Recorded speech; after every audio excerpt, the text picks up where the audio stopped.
जन बल्लभ जय गिरिवरधारी जय गोवर्धन धारी।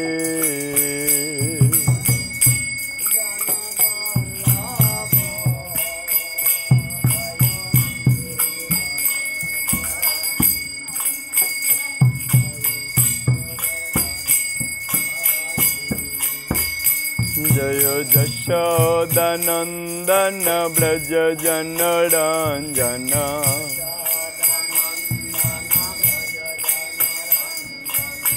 यशोदानंदन ब्रज जन रंजन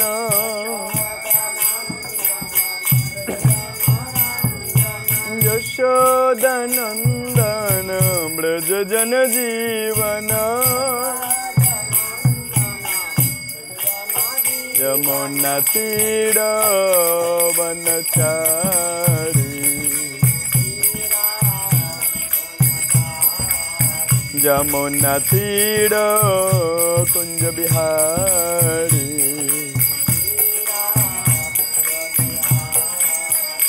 जय राधा माधव जय कुंज बिहारी।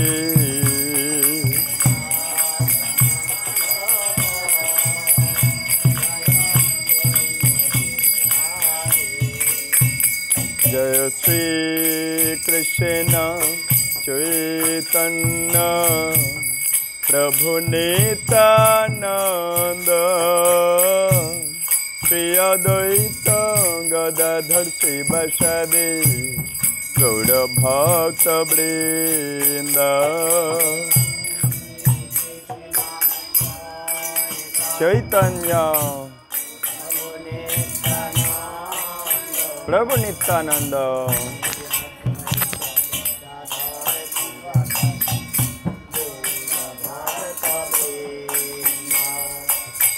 हरे कृष्ण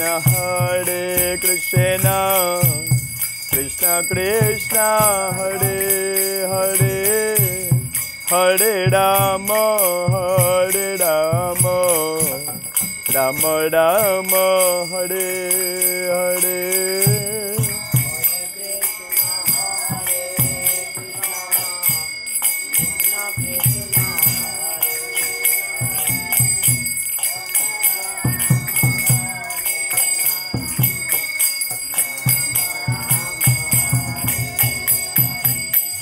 कृष्ण कृष्ण हरे हरे हरे राम राम राम हरे हरे।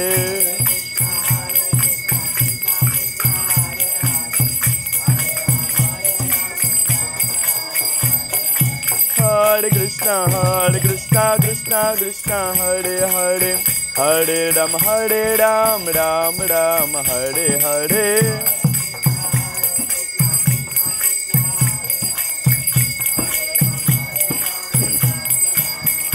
जय राधा माधव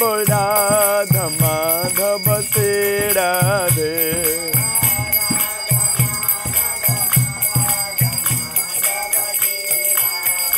जय राधा गोपीनाथ से राधे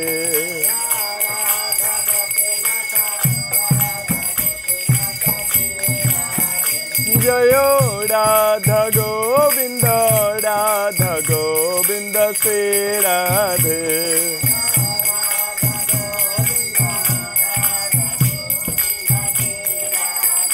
जय पंचतत्व जय गौड़ निताय पंचतत्व जय गौड़ निताय।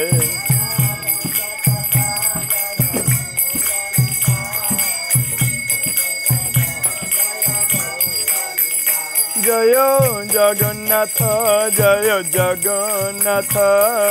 बलदेव जय माता Subhadra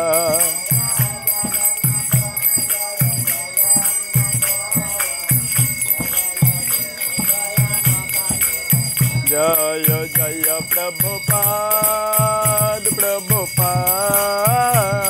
Prabhupada Jaya Srila Prabhupada Prabhupada Prabhupada Jaya Jaya Gurudev Gurudev Gurudev Jaya Srila Gurudev Gurudev Nitai Gaura Hari Bol Hari Bol Hari Bol Nitai Gaura Hari Bol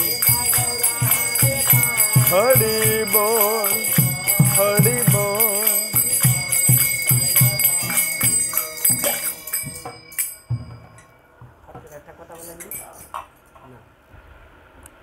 Om Agyano Timirandhasya Gyananjana Shalakayam Chokshurun Militang Jena Tasmai Sri Gurave Namaha Sri Chaitanya Manobhishtam Sthapitam Jena Bhutale Swayam Rupa Kadamayham Dadati Swapadantikam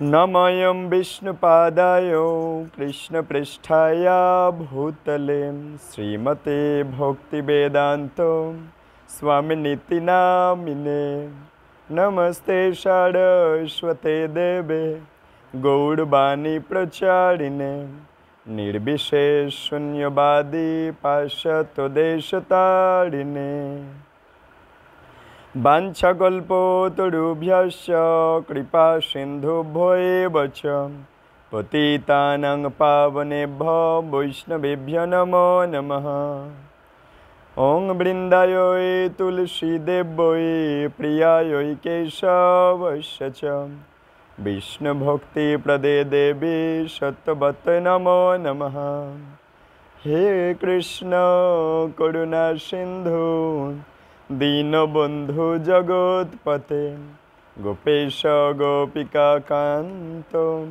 Radha Kanto Namastute Tapta Kanchana Gaudangi Radhe Vrindavaneshwari Vrishabhano Shute Devi Pranamami Hari Priye Jai Sri Krishna Chaitanya Prabhu Nityananda Sri Advaita Gadadhara Srivas Adi Gaur Bhakta Vrinda Hare Krishna Krishna Krishna Hare Hare Hare Rama Rama Rama Hare Hare Namayam Vishnupadaya Krishna Pristhaya Bhutale Srimate Jayapataka Swaminiti Namane Namacharya Padaya Nitai Kripa Pradayani Gaur Katha Dhamadaya Naguru Gramatari Om Namah Bhagavate Vasudevaya Om Namah Bhagavate Vasudevaya Om Namah Bhagavate Vasudevaya Narayanang Namaskritta Narang Chaiva Narottamam Deving Saraswating Vyasang Tato Jayamudirayet Mukam Karoti Vachalang Pongong Langhayate Girim Jat Kripatam Hang Bande Sri Gurung Dinatarinam Nashto Prayashu Abhadreshu Nityang Bhagavata Shevaya Bhagavata Uttom Sloke Bhakti Bhavati Naishtiki Paramananda Madhava Sri Chaitanya Sharanam Hari Om Tatsat Hari Om Tatsat Hari Om Tatsat Sri Guru Gaurange Jai Ho Srila Prabhupada Jai Ho Sarvagre Madhya Sri Gurudev Tridandi Swami Sri Srimad Srila Jayapataka Swami Guru Maharajer Atul Sri Charan Kamale Bhul Untito Shashtango Dandavat Pranam Nivedan Kore Tara Ohituki Kripa Ashirvad Prarthana Korchi Tatpashad Param Gurudev Krishna Kripa Srimurti Srila Abhay Charnaravinda Bhakti Vedanta Swami Jagadguru Srila Prabhupada Sri Charan Kamale Bhul Untito Shashtango Dandavat Pranam Gyapan Kore তারা অহৈতুকী কৃপা আশীর্বাদ প্রার্থনা করছি তৎপশ্চাৎ গৌড়ীয় মঠ মিশনের প্রতিষ্ঠাতা আচার্য শ্রীল ভক্তি সিদ্ধান্ত সরস্বতী ঠাকুর গোস্বামী জগৎগুরু শ্রীল প্রভুপাদের আতুল শ্রী চরণ কমলে ভুল লুণ্ঠিত দণ্ডবত প্রণাম নিবেদন করে তারা অহৈতুকী কৃপা আশীর্বাদ ভিক্ষা করছি প্রার্থনা করছি তৎপশ্চাৎ ইস্কনের বর্তমান গুরুবৃন্দ, গৌড়ীয় মঠ মিশনের বর্তমান গুরুবৃন্দ, অনন্ত অনন্ত কোটি বৈষ্ণবীবৃন্দ, সমবেত ভক্তমণ্ডলী, সবাইকে যথাযোগ্য প্রণিপাত জ্ঞাপন করে সবার আশীর্বাদ মস্তকে ধারণ করে আজকের বুলারচক শ্রী শ্রী রাধা গোবিন্দ নামহট্টে বৈকালিক নামহট্টে সাপ্তাহিক যে নামহট্ট সপ্তাহে একদিন করে আমরা বসে একটি গ্রন্থ অধ্যয়নে আজ প্রবেশ করব সবার আশীর্বাদ মস্তকে ধারণ করে। তো শুধু ভক্তবৃন্দ, আজ আমরা রয়েছি মঙ্গলবার বৈকালিক নামহট্ট বুলারচক গ্রামে শ্রী শ্রী রাধা গোবিন্দ সাপ্তাহিক নামহট্ট। এখানে ধারাবাহিকভাবে আমরা একটা গ্রন্থ অধ্যয়ন করছি, সেটা নাম হচ্ছে জাগ্রত চেতনা। আমাদের সবার চেতনা ঘুমিয়ে আছে, সেই চেতনা জাগ্রত করার জন্য গীতার উপরে আধারিত, গীতা থেকে এই গ্রন্থটি তৈরি, ইস্কন বিবিটি থেকে প্রকাশিত জাগ্রত চেতনা গ্রন্থের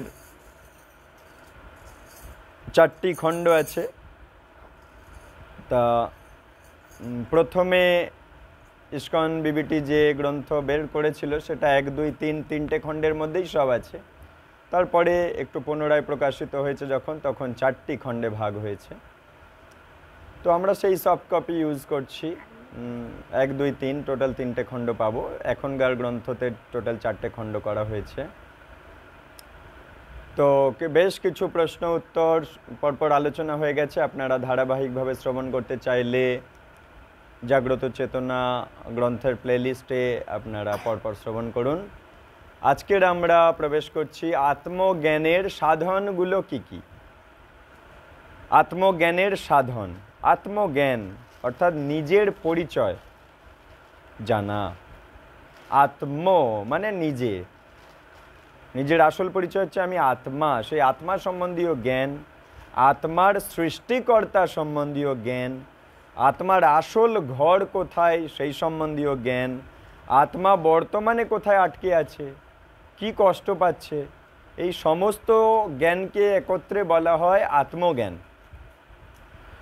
তো আত্মজ্ঞানের সাধনগুলো কি কি সেগুলো সম্বন্ধে প্রশ্ন করেছে যে আত্মজ্ঞানের সাধনগুলো কি কি। তার উত্তর বলছে আত্মজ্ঞানের সাধন হচ্ছে অমানিত্য। অর্থাৎ এই আত্মজ্ঞান কার মধ্যে বৃদ্ধি পাবে? যার মধ্যে অমানিত্য, অর্থাৎ নিজে মান যশ পূজা লাভ প্রতিষ্ঠার আশা না করে অপরকে সম্মান প্রদান করবেন, তার মধ্যে এই অমানিত্য গুণটা আছে। এই অমানিত্য গুণ আমাদের মধ্যে বাড়াতে হবে। অমানিত্য গুণটা কি? মা দিকে শোনো। অমানিত্য গুণ মানে কি না, নিজে মান যশ পূজা লাভ প্রতিষ্ঠার আশা করবে না, কিন্তু অপরকে সম্মান দিতে থাকবে। এটাকে বলে অমানিত্য, নিজে মান শূন্য হওয়া। এরপরে কি গুণ? দম্ভ শূন্যতা, অর্থাৎ অহংকার আমাদের যদি থাকে সেগুলো ধীরে ধীরে ধীরে ধীরে শূন্য করে দিতে হবে। অহংকার, দম্ভ, গর্ব, দাম্ভিকতা এগুলো রাখলে আর চলবে না। লক্ষ লক্ষ জন্ম ছিল, এখন দম্ভ অহংকার এগুলো সব আমাদের ছেড়ে দিতে হবে, তাকে বলে দম্ভ শূন্যতা। এরপরে কি? অহিংসা, অর্থাৎ এই ভক্তি জীবনে এসে আর হিংসা প্রকাশ করা যাবে না। কোনো পশুর প্রতি, কোনো গ্রামবাসী মানুষজনদের প্রতি, আত্মীয় স্বজন বন্ধু বান্ধবদের প্রতি, কারো প্রতি আর হিংসা করা যাবে না, যাকে বলা হয় অহিংসা। এইটা বৃদ্ধি পাওয়াতে হবে। এছাড়া আছে শান্তি, সরলতা, গুরু সেবা, শৌচ, স্থৈর্য, এগুলো সব আছে। সরলতা মানে কি? সরল চিন্তা ভাবনা সরল হবে, জীবন সরল হবে, খাওয়া দাওয়া সরল হবে, চলাফেরা সব সরল হবে, এবারে জটিল আর নয়, সরল। আর কি? গুরু সেবা, শ্রী গুরুদেবের চরণে আমরা সমর্পণ করে দেব। লক্ষ লক্ষ কোটি কোটি জন্ম আমরা সমর্পণ করিনি, এই জন্মে আমরা নামটের আওতায় এসে আমরা বুঝতে পেরে গেছি, তাই গুরুদেবের চরণে নিজেকে সম্পূর্ণরূপে সমর্পণ করে দিতে হবে। আত্মসমর্পণ, গুরুদেবের চরণে আত্মসমর্পণ করে দেওয়ার পর গুরুদেবের যা উপদেশ সেই অনুযায়ী জীবন কাটাতে হবে। কি? 4টে নিয়ম পালন করা। হ্যাঁ, গুরুদেবের কাছে আমি নিজেকে সঁপে দিয়েছি, তখনই গুরুদেব আমাকে গ্রহণ করেছে, কিন্তু একটা শর্তে, যে গুরুদেব বলছে, এই শোনো সবাই, গুরুদেব বলছে কি, আমি তোমাকে গ্রহণ করতে পারি যদি তুমি আমার কিছু উপদেশ মেনে সারা জীবন চলবে, তাহলে আমি তোমাকে গ্রহণ করে কৃষ্ণের কাছে পাঠিয়ে দেব। কি সেই নিয়ম? না আমিষ ছেড়ে দেওয়া, নেশা ছেড়ে দেওয়া, অবৈধ সঙ্গ অর্থাৎ নিজের স্ত্রী বাদ দিয়ে অন্য কোনো কারোর কাছে যাওয়া, আর দূত ক্রীড়া, তাসপাশা, জুয়া, লুডো, এগুলো, গ্যাম্বলিং, লটারি, এগুলো ছেড়ে দেওয়া। এগুলোতে শপথ গ্রহণ করতে হয়, গুরুদেবের কাছে পুরোপুরি সঁপে দিতে হয়। আর কি 16 মালা জপ করতে হয়, একাদশীতে 25 মালা জপ করতে হয়। আর কি কৃষ্ণ শিক্ষা প্রচার করতে হয়। হ্যাঁ, তো কেউ কেউ পাঠ প্রবচন দিতে পারে না, কিন্তু গুরুদেবের কাছ থেকে, হ্যাঁ শোনেন, হরিবল, গুরুদেবের কাছ থেকে গ্রন্থ নেন, গ্রন্থ নিয়ে মানুষের দাঁড়ে দাঁড়ে, রাস্তায় রাস্তায় গ্রন্থ বিক্রি করেন। ওই গ্রন্থ যার গৃহে যায় সে পড়াশোনা করে এবং তার চেতনা জাগে, তার জ্ঞানচক্ষু খুলে যায়। তো এমন আপনারা নামহট্ট সম্মেলনে গিয়ে দেখবেন অনেক এমন ভক্ত যারা গ্রন্থ হাতে করে নিয়েছে, নিয়ে মানুষের কাছে গিয়ে গিয়ে গিয়ে গিয়ে বিক্রি করছে। মায়াপুরে গিয়ে আপনারা দেখতে পাবেন নামহট্ট সম্মেলনে। তো আমাদেরও সেরকম কর্তব্য এবার শিখতে হবে, গুরুদেবের কাছ থেকে বেশ কিছু গ্রন্থ আনতে হবে এই নামহট্ট সেন্টারের আন্ডারে, এনে ওই গ্রন্থগুলো বিভিন্ন জনকে দিতে হবে। তাহলে এটা গুরু সেবা। এই যে বলছে এখানে গুরু সেবা, এটা সেই অকৃত্রিম গুরু সেবা। এমন বহু নামহট্ট উৎসব অনুষ্ঠানে গিয়ে দেখবেন মাতাজিরা, প্রভুরা গ্রন্থ হাতে করে নিয়েছে, পিঠ ভর্তি গীতা, ব্যাগে, পিঠে এরম ব্যাগ নিয়েছে, তাতে গীতা আছে, নিয়ে সবার কাছে কাছে যাচ্ছে, বৈষ্ণব পঞ্জিকা নিয়ে যাচ্ছে, ছোট ছোট গ্রন্থ নিয়ে যাচ্ছে। এই সেবাগুলো এবারে আমাদের করতে হবে। এটাকে বলে গুরু সেবা, অর্থাৎ কৃষ্ণ প্রচারে সাহায্য করাকে বলা হয় গুরু সেবা। তো গুরুদেবের দুটো সেবা হয়, একটা হচ্ছে বাণী সেবা, একটা বপু সেবা। বপু মানে দেহ, গুরুদেবের দেহ সেবা করা। হ্যাঁ, গুরুদেবের কোথায় কি লাগবে ওষুধপত্র দেওয়া, কোথায় কি যাবেন সেই জন্য আয়োজন করা, এগুলো তার নিজ পার্ষদ আছেন, তারা করছেন। তারা সেই ব্রহ্মচারী ভক্তগণ আছেন, তারা বপু সেবা করছেন। গুরুদেবের কখন কি খাদ্য দরকার, প্রসাদ দরকার, সমস্ত বপু সেবা তিনি করছেন, তারা করছেন। আর বাণী সেবা আমরা করতে পারি। গুরুদেব দূরে আছেন, আমরা তো তার বপু সেবা করার সুযোগ পাবো না, আমরা বাণী সেবা করতে পারি। বাণী সেবার মধ্যে ওইগুলো আসে, 4টে নিয়ম পালন, 16 মালা জপ করা এবং কৃষ্ণ ভাবনা প্রচারে সাহায্য করা, একে বলে গুরু সেবা। এগুলো করলে আমরা ভক্তি জীবনে আরও এগিয়ে যেতে পারবো। আর কি শৌচ, নিজেকে পবিত্র রাখা, স্থৈর্য, স্থির থাকা, হ্যাঁ, সুখে দুঃখে বিচলিত না হওয়া, আত্মসংযম, নিজেকে সংযত রাখা, একদম সুন্দর সভ্য শালীন সংযত জীবনযাপন করা, যাকে দেখে মানুষ শিখতে পারে যে হ্যাঁ, আদর্শ মানব জীবন এরকম সভ্য, সংযত, নম্র, ভদ্র, সেই রকম যেন হয়। অপরজন যেন দেখে শিক্ষা লাভ করে যে হ্যাঁ, আদর্শ কৃষ্ণ ভক্ত এমনই হতে হয়। সেটাই, সেই গুণটাকে বলা হয় আত্মসংযম। এরপর কি বলছে? ইন্দ্রিয়ের বিষয়ে বৈরাগ্য। কোটি কোটি জন্ম আমরা ইন্দ্রিয়ের বিষয় ভোগ করেছি। এই সাধনের জীবন যেটা আমরা পাচ্ছি, ভজন সাধনের জীবন, এই একটা জীবন আমাদের ইন্দ্রিয়ের বিষয় থেকে একটু ত্যাগ স্বীকার করতেই হবে। এটাকে বলে ইন্দ্রিয় বিষয়ে বৈরাগ্য। একটা জীবন যদি আমরা ইন্দ্রিয়ের বিষয়, লক্ষ লক্ষ কোটি কোটি জন্ম ইন্দ্রিয়ের বিষয় আমরা উপভোগ করেছি, প্রত্যেকটা পশু পাখি করছে, তো ওইগুলো আমরা পার করে এসেছি। এখন আমাদের সাধন ভজনের দেহ, এই সাধন ভজনের যে জীবন আমরা পেয়েছি, যে জ্ঞান পাচ্ছি, সাধন ভজনের জ্ঞান, এই সাধন ভজনে আমাদের অত্যন্ত সংযতভাবে চলতে হবে। নতুবা ভগবানের কৃপা লাভ করা যাবে না। তো ইন্দ্রিয়র বিষয়ে বৈরাগ্য। আর কি, এবার ওটা রেখে দেন, ওটা লাস্টে হবে। অহংকার শূন্যতা, অর্থাৎ আমি করেছি, আমিত্ব আর করলে হবে না। কারণ আমরা সমাজের সবার চেয়ে আলাদা জীব।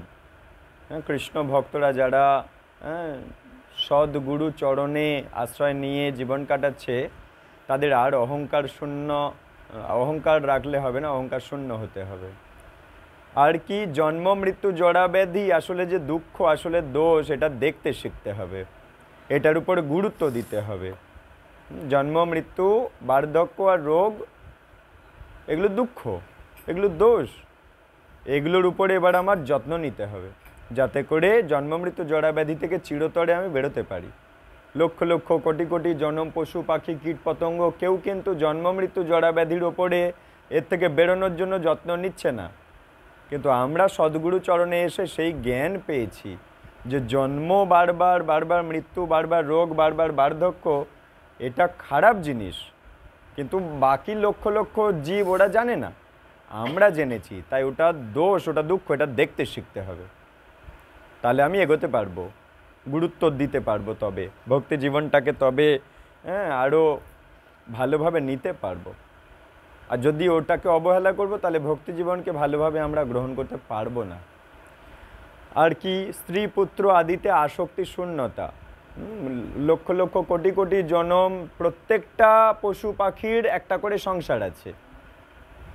পশু পাখি কীট পতঙ্গ গাছপালা সবার একটা করে সংসার আছে, সবাই স্ত্রী পুত্র আদিতে আসক্ত। কিন্তু আমরা সদ্গুরু চরণে এসে এই জ্ঞান লাভ করেছি যে স্ত্রী পুত্রের প্রতি আসক্ত থাকলে আবার ওই পরিবারে জন্ম নিতে হবে। তাহলে স্ত্রী পুত্রের জন্য কর্তব্য দায়িত্ব, আমরা এই জগতে এসে পড়েছি, আটকে গেছি, একটা পরিবারে আটকে গেছি, তাই দায়িত্ব কর্তব্য পালন করে যাব। একদম মুখ বন্ধ করে হাসি মুখে আমরা পালন করে যাব দায়িত্ব কর্তব্য, কিন্তু আসক্ত হব না। আমরা একে অপরে জানবো, সবাই আমরা কৃষ্ণের কাছে যাবার জন্য অনুশীলন করছি, তাই একে অপরের পাশে থাকবো, একে অপরের দায়িত্ব কর্তব্য, বিপদে আপদে পাশে দাঁড়ানো, কিন্তু একে অপরের প্রতি আসক্ত হলে হবে না, ভক্তি জীবন নষ্ট হয়ে যাবে, কোনো লাভ হবে না। একে অপরের দায়িত্ব কর্তব্যে ঝাঁপিয়ে পড়বেন, কিন্তু আসক্ত হলে হবে না। একটা বাচ্চা সন্তান, তার যত, তাকে সুন্দর কৃষ্ণ ভক্ত বানানোর জন্য সমস্ত দায়িত্ব কর্তব্য একদম মুখ বুজে খুব আনন্দের সাথে পালন করে যেতে হবে। ওটাকেই জানতে হবে কৃষ্ণ সেবা, কারণ ওকে আমি কৃষ্ণ ভক্ত বড় করার চেষ্টা করছি, কৃষ্ণ ভক্ত রূপে বড় করার চেষ্টা করছি, ওটাই কৃষ্ণ সেবা। ওটা খুব যত্ন করে করতে হবে, কিন্তু আসক্ত হলে হবে না। লক্ষ লক্ষ কোটি কোটি জনম আমরা আসক্ত হয়েছি, এখন আসক্ত না হয়ে কর্তব্য কর্ম করব। যেমন আমরা কোনো অফিসে গেলে, মনে করুন প্রভু যাচ্ছে কারুর বাড়িতে পাথর বসানোর কাজ করতে, তাহলে সুন্দর করে উনি পাথর বসানোর কাজে যত্ন নিচ্ছেন, কিন্তু আসক্ত হয়ে পড়ছেন না যে এটা এত সুন্দর করে আমি করলাম, তাই এটা আমার দিতেই হবে, এখানে আমি থাকবো, এরম আসক্ত হচ্ছে না। জানে ওটা আমার কর্তব্য, আমি ওখান থেকে অর্থ পাচ্ছি, নিয়ে গোবিন্দ সেবায় লাগবে, তাই কর্তব্যটা সুন্দরভাবে পালন করলো, কিন্তু আবার দিনের শেষে নিজ গৃহে চলে গেল। তার মানে উনি কর্তব্য কর্মটা করেছে খুব যত্ন করে, কিন্তু নিরাসক্ত হয়ে, আসক্ত হয়ে কর্ম করেনি।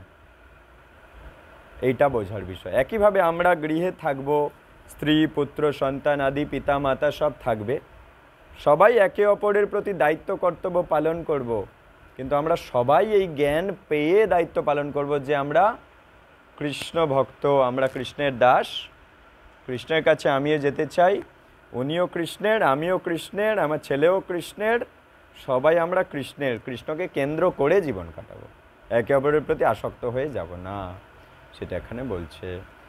এরপরে কি, সুখে দুঃখে উদাসীন থাকতে চেষ্টা করতে হবে এবারে আমাদের। আর সুখ আর দুঃখে বিচলিত হলে হবে না।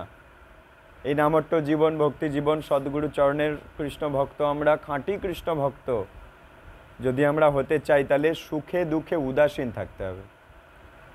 খুব সুখ এসছে নামটে যাব না, খুব দুঃখ এসছে নামটে যাব না, ও বললে হবে না। ভগবানের মঙ্গল আরতি উঠবো না, ও বললে হবে না। সুখে দুঃখে উদাসীন থাকতে হবে। এরপরে কি? হ্যাঁ, শীতে গ্রীষ্মে সম্মানে অপমানে সুখে দুঃখে ভগবানের চরণ ছাড়া আর কিচ্ছু বুঝলে হবে না। কোটি কোটি জন্ম আমাদের অলরেডি নষ্ট হয়ে গেছে, আর আমরা নষ্ট করতে চাই না। সেই জন্য এই পয়েন্টগুলো খুবই জরুরি। শোনো, তারপরে সর্বদা ভগবত ভাবনা করতে হবে, অর্থাৎ আমাদের চিন্তা ভাবনা ভগবানকে কেন্দ্র করে কাটাতে হবে। যেই মাত্র দেখবেন আপনারা ভগবানকে ভুলে থাকবেন, অমনি দেখবেন এই জড়জগতের যত দুঃখ দুর্দশা, শরীরের ব্যথা, এই চিন্তা ওই চিন্তা আপনাকে গ্রাস করে আপনাকে জীবিত অবস্থায় জ্বালিয়ে মারবে। তাকে বলে চিন্তা। জীবিত অবস্থায় যে জীবিত ব্যক্তিকে জ্বালিয়ে মারে সে হচ্ছে চিন্তা। চিতা তো মৃত ব্যক্তিকে জ্বালায়, চিন্তা জীবিত ব্যক্তিকে জ্বালায়। তাহলে চিতা আর চিন্তা, এর মধ্যে বেশি ভয়ঙ্কর হচ্ছে চিন্তা। সেই চিন্তা যদি আমরা কৃষ্ণ কেন্দ্রিক না রাখবো, তাহলে কৃষ্ণ পারিবারিক চিন্তা, স্ত্রীর চিন্তা, কন্যার চিন্তা, পুত্রের চিন্তা, রোগ শোকের চিন্তা, জমি জমা, আইন আদালত, কোর্ট কাচারি, পরিবার সমাজ, এইসবের চিন্তা, নিজের শরীরের রোগের চিন্তা, বার্ধক্যের চিন্তা, আয়ুর চিন্তা, এটা চিন্তা ওটা চিন্তা আমাকে কুড়ে কুড়ে কুড়ে কুড়ে খেয়ে নেবে।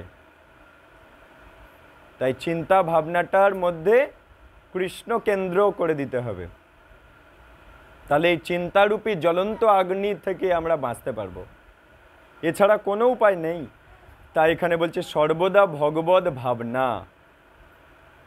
ভগবানকে যেই ভুলে যাবেন অমনি আপনার হয় অতীতের চিন্তা, নয় বর্তমান দিনের চিন্তা, নয় আগামী ভবিষ্যৎ আপনার কিভাবে কাটবে, কে দেখবে, টাকা কোথায় পাবেন, রোগ কি হবে,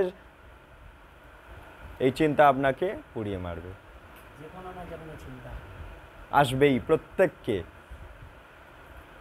তাই তার সবচাইতে সুন্দর উপায়, আমরা নামটের ভক্ত, আমরা সেই উপায় পেয়েছি, শুধু নিজের জীবনে প্রয়োগ করতে হবে। এই চিতারূপী জ্বলন্ত আগুন থেকে বাঁচার উপায় আমাদের সাধুগুরু বৈষ্ণব দিয়ে রেখেছে। সেটা কি? নিরন্তর ভগবানের লীলা পড়ুন, ভগবানের জপ করুন, একটু কীর্তন ছেড়ে দিন, এই রকম সাধুসঙ্গ করুন। সবচাইতে ভালো হচ্ছে গ্রন্থ অধ্যয়ন, শ্রীমদ্ ভাগবতম গৃহে আনুন, চৈতন্য চরিতামৃত মহাপ্রভুর কথাগুলো জানুন, ভগবান এবং তার ভক্তদের কথাগুলো পড়ুন। ওই সময়গুলো, যেই সময় আপনি সচেতন হবেন, যেই দেখবেন যে কৃষ্ণকে বাদ দিয়ে পারিপার্শ্বিক চিন্তা আমাকে খুব খুলে খাচ্ছে, যদি ওই চিন্তার আগুন থেকে বাঁচতে চান, এই একটাই উপায়, কৃষ্ণ ভাবনা। এছাড়া কোনো ব্যাকআপ প্ল্যান নেই। কেউ আপনার ভেতরে যে চিন্তায় আপনি পুড়ে মরছেন, ওখান থেকে কেউ আপনাকে বের করতে পারবে না, কৃষ্ণ ছাড়া কেউ বের করতে পারবে না। আপনি কাউকে বলেও হালকা হতে পারবেন না, ওটা আরও বেড়ে যাবে। তাই জন্য সবচাইতে ভালো উপায় হচ্ছে গ্রন্থ অধ্যয়ন। আমাদের চোখ কান আছে, পড়াশোনা জানি, গ্রন্থ অধ্যয়ন করুন। সাধু সঙ্গে থাকতে হবে, একা থাকলেই আপনাকে পুড়িয়ে মারবে। মায়াদেবী সবসময় খোঁজ করছে কখন আমি সাধু সঙ্গে থাকবো না একা থাকবো। অমনি মনের মধ্যে এই সমস্ত আজে বাজে চিন্তা আপনাকে শেষ করে দেবে। যে ছাত্র তার স্কুল কলেজ পড়াশোনার চিন্তা, ভবিষ্যতের চিন্তা, চাকরি বাকরির চিন্তা, কিভাবে চাকরি বাকরি পাবো, কিভাবে বিবাহ হবে, কিভাবে ঘর বাড়ি বাঁধবো, জমি জমা হবে, টাকা পয়সা হবে। যে অলরেডি জমি জমা চাকরি বাকরি পেয়েছে, তার এখন স্ত্রী পুত্র সন্তানাদির কিভাবে বড় করব, সেই সব চিন্তা। যে বৃদ্ধ হয়ে গেছে, তার অতীতের ঘটে যাওয়া দিনগুলোর চিন্তা, আগামী বৃদ্ধ বয়সে তার চিন্তায় কুড়ে কুড়ে খাবে। ওই যখনই জন্ম হয়েছে তখন থেকে চিতায় ওঠার আগে পর্যন্ত আপনাকে চিন্তা জ্বালিয়ে মারবে, যদি আপনার চিন্তা ভাবনা কৃষ্ণ ভাবনা না হয়। এটা কৃষ্ণেরই নিয়ম, কৃষ্ণেরই নিয়ম এটা। তুমি কৃষ্ণকে নিয়ে না চিন্তা যদি করবে, তাহলে তোমাকে আজে বাজে চিন্তা, তোমাকে কুড়ে কুড়ে খাবে। বিভিন্ন মানুষের কোটি কোটি কোটি কোটি চিন্তা, বিভিন্ন মানুষের বিভিন্ন বিভিন্ন চিন্তায় সবাই ব্যস্ত। হ্যাঁ, কোনো যুবতী মেয়ে সে চিন্তা করছে আমার বিবাহ হচ্ছে না, কোনো যুবক চিন্তা করছে আমার বিবাহ হচ্ছে না, আমার চাকরি হচ্ছে না, আমার বাড়ি ঘর হচ্ছে না, কিভাবে কি হবে, আয়ু বেড়ে যাচ্ছে, বাবা মার কীভাবে দেখবে ইত্যাদি প্রবৃত্তি। এরকম প্রত্যেকটা ব্যক্তি কিছু না কিছু চিন্তায় আছে। যে রোগী সে চিন্তা করছে আমার রোগটা কোথায় গেলে সারবে, কিভাবে সারবে, কার কাছে যাই, কার কাছে জিজ্ঞাসা করলে ভালো হবে, কোন গুণিনের কাছে গেলে ভালো হবে, কোন দেবদেবীর কাছে গিয়ে ঢিল বাঁধলে ভালো হবে। সবাই চিন্তায় মগ্ন, সবাই কিছু না কিছু সমস্যায় মগ্ন। এই জগৎটা সমস্যার, সেই সমস্যার সমাধানের একটাই উপায়, রক্তে মিশিয়ে নিন এই কথাটা, সেটা হচ্ছে কৃষ্ণ ভাবনা। এছাড়া কোনো উপায় নেই। আচ্ছা, ভগবানের প্রতি অনন্যা অব্যভিচারিণী ভক্তি। অব্যভিচারিণী ভক্তি কথাটার অর্থ হচ্ছে কেবল ভগবান কৃষ্ণকে প্রেম করা, অন্য কোনো আর কাউকে প্রেম না করা, অন্য কারোর প্রতি ভক্তিটা ভেঙে না দেওয়া, আমার হৃদয়ের পবিত্র ভক্তির সতীত্ব বজায় রাখা, এটাকে বলে অব্যভিচারিণী ভক্তি। অর্থাৎ কেবল কৃষ্ণগত প্রাণ হয়ে যাওয়া, কৃষ্ণই ভগবান, সেই ভগবদ্গত প্রাণ। এছাড়া অন্য কারোর কথা বোঝে না, সে জানে আমি এনার কাছে থাকলেই আমার সব রক্ষা হবে, আর অন্য কারোর কাছে রক্ষার জন্য আশ্রয়ের জন্য যাওয়ার দরকার নেই। অন্য কোনো দেবদেবী, অন্য কোনো গুণিন, অন্য কোনো এই ওই তাই কারোর কাছে যাওয়ার দরকার নেই, ভগবান কাছে সব হবে। তাই ভগবানের প্রতি অনন্যা অব্যভিচারিণী ভক্তি আমাদের অনুশীলন করতে হবে। নেক্সট, নির্জন স্থান প্রিয়তা, যেখানে জড় বিষয়ী ব্যক্তিরা তাস খেলছে, চা খাচ্ছে, আড্ডা মারছে, মদ খাচ্ছে, সেই সমস্ত জায়গায় যাওয়া যাবে না। ভক্ত সঙ্গ বেশি বেশি, আর ভগবানকে নিয়ে। একা বাড়িতে বসে আছেন, কিছু করার জন্য আপনি চিন্তা করছেন, নামট্ট বইটা খুলুন, হাতে একটা করতাল নিন, একজোড়া করতাল নিন, নিয়ে একের পর এক ভজনগুলো ভগবানের কাছে বসে ভগবানকে শোনান।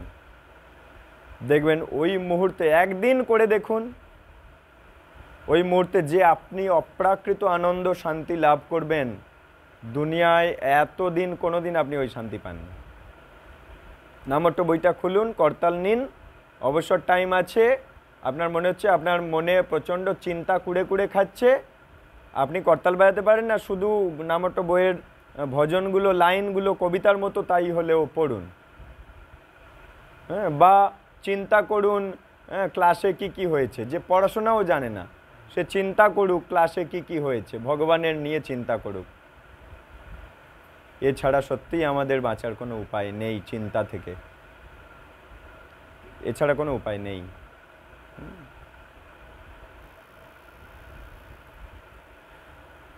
জনাকীর্ণ স্থান অরুচি হওয়া উচিত। প্রচুর লোকজন, হাবিজাবি সব, কোনো বিয়ে বাড়ি হচ্ছে, জনাকীর্ণ সব বিষয়ী ব্যক্তি, ওগুলোতে অরুচি থাকা উচিত। কোনো অন্নপ্রাশন, কোনো কাজ বাড়ি হচ্ছে, যেখানে ভক্ত মানুষ নেই, সব আজে বাজে লোক, সেখানে আজে বাজে সব চর্চা হচ্ছে, ওই জনাকীর্ণ স্থান অরুচি হওয়া ভালো লক্ষণ। আধ্যাত্মিক জ্ঞানের নিত্যত্ব বুদ্ধি। আধ্যাত্মিক জ্ঞান অর্থাৎ এই ভক্তি জীবনের কৃষ্ণ শিক্ষাগুলো, এই জ্ঞান, এগুলোই নিত্য জ্ঞান। সেই বুদ্ধি দিয়ে সবসময় এগুলো চিন্তা করা উচিত। আর কি? পরম তত্ত্ব অনুসন্ধানে ঐকান্তিক আগ্রহ। পরম তত্ত্ব মানে পরমেশ্বর ভগবানকে জানার জন্য ঐকান্তিক আগ্রহ, আরও বেশি জানবো।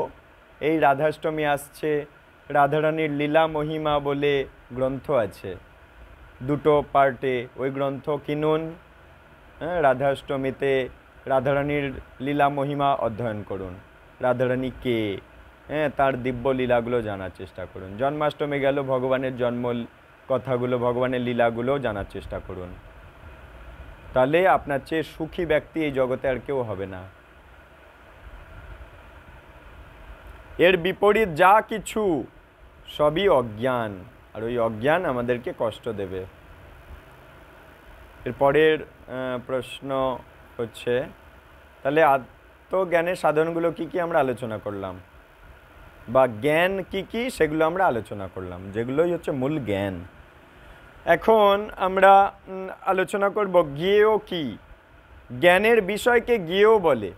হ্যাঁ, ইংয় বর্গিঞ্জয় একার অন্ত্যস্ত জ্ঞেয়, জ্ঞানের বিষয় মানে কি সম্বন্ধে জ্ঞান অধ্যয়ন করব, সেই জ্ঞানের বিষয়কে বলে জ্ঞেয়।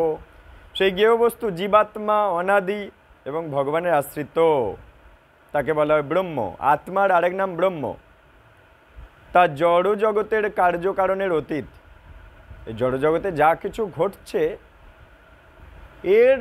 এগুলোর মধ্যে সে বর্তমানে আটকে গেছে ঠিকই, কিন্তু মূল শিক্ষা এটা যে আসলে সে এগুলোর মধ্যে আটকায়নি, সে মুক্ত ব্যক্তি, তার ঘর আসলে গোলক বৃন্দাবন। এগুলো এই জড়জগতে তিনটে গুণের দ্বারা হয়ে যাচ্ছে। আত্মা বর্তমানে আটকে আছে, কিন্তু আসল তার পরিচয় হচ্ছে সে এগুলোর বাইরের ব্যক্তি, সে আসলে এখানে ভিনদেশী। এটা আমাদের জানতে হবে। আত্মা, জীবাত্মা হচ্ছে বিজ্ঞান ব্রহ্ম, স্বর বিপরীত হলো আনন্দ ব্রহ্ম। আনন্দ ব্রহ্ম হচ্ছে পরম ব্রহ্ম, পরমেশ্বর ভগবান। নেক্সট কোয়েশ্চেন একটা করছে, বলছে পুরুষ কে? প্রশ্ন করছে পুরুষ কে? উত্তর দিচ্ছে, শরীরের মধ্যে অবস্থিত দেহের কর্মফলের ভোক্তা জীবাত্মা হচ্ছে পুরুষ। শরীরের মধ্যে অবস্থিত দেহের কর্মফলের ভোক্তা,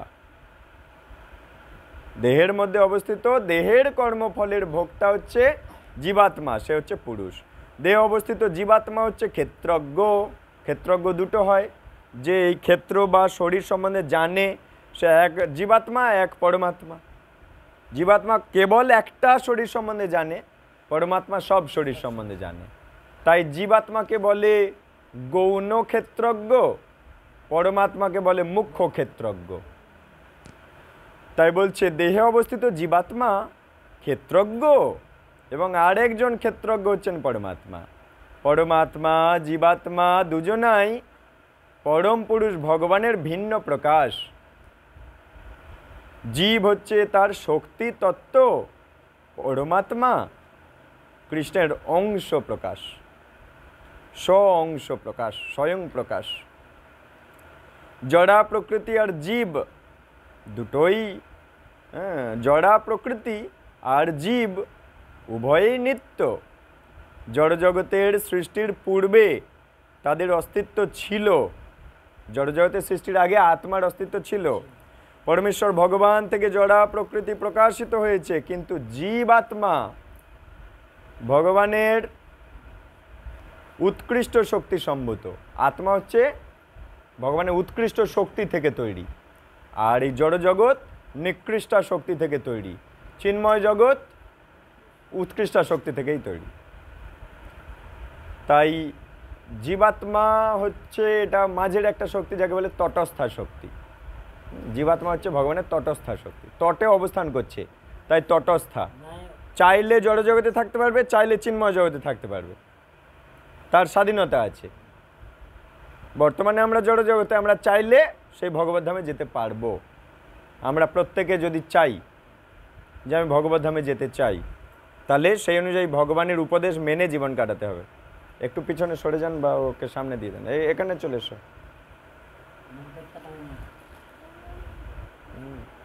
আচ্ছা, নেক্সট, প্রকৃতি সমস্ত কার্যকারণের হেতু, পুরুষ অর্থাৎ জীব সমস্ত জড়জগতের সুখ দুঃখ উপলব্ধির কারণ। জড়জগতে যত সুখ দুঃখ, এই উপলব্ধির কারণ হচ্ছে জীব। পরের একটা প্রশ্ন ছুটছে, প্রশ্নটা হচ্ছে এই আত্মা জীবাত্মা রূপ পুরুষ কি রূপে ভোগ করছে? শরীরের ভেতরে একটা পুরুষ আছে, গৌণ পুরুষ, সেটা হচ্ছে আত্মা, আর একটা মুখ্য পুরুষ, সেটা হচ্ছে পরমাত্মা। দুটো পুরুষ আছে বা দুটো ক্ষেত্রজ্ঞ আছে। এখন বলছে এই জীবাত্মা রূপী যে গৌণ পুরুষ এই জড়জগৎকে কি করে ভোগ করছে, কিভাবে ভোগ করছে? আত্মা এই জড়জগৎকে কি রূপে ভোগ করছে? বলছে প্রকৃতির গুণের সঙ্গবশত, শততম রজ, খুব গুরুত্বপূর্ণ এই তিনটে বিষয়, শততম রজ। প্রকৃতির এই তিন গুণের সঙ্গ করে আত্মা সৎ বা অসৎ যোনি ভ্রমণ করছে। তাহলে প্রশ্ন করেছে আত্মা কিভাবে জড়জগৎকে ভোগ করছে? উত্তর দিচ্ছে আত্মা শততম রজ, প্রকৃতির এই তিন গুণকে আশ্রয় করে হয় কখনো সৎ যোনি, নয় কখনো অসৎ যোনিতে ঘুরছে। যেমন আমরা আজ উন্নত সৎ যোনিতে জন্ম হয়েছে, মানুষ ভজন সাধন করা যায় এই যোনিতে। এর চেয়ে নিকৃষ্ট যোনি আছে, সেখানে পশু পাখি গাছপালা কীট পতঙ্গ এগুলো সব মনুষ্যের তর জীব, ওগুলো অসৎ যোনি, ওখান থেকে জন্ম নিচ্ছে।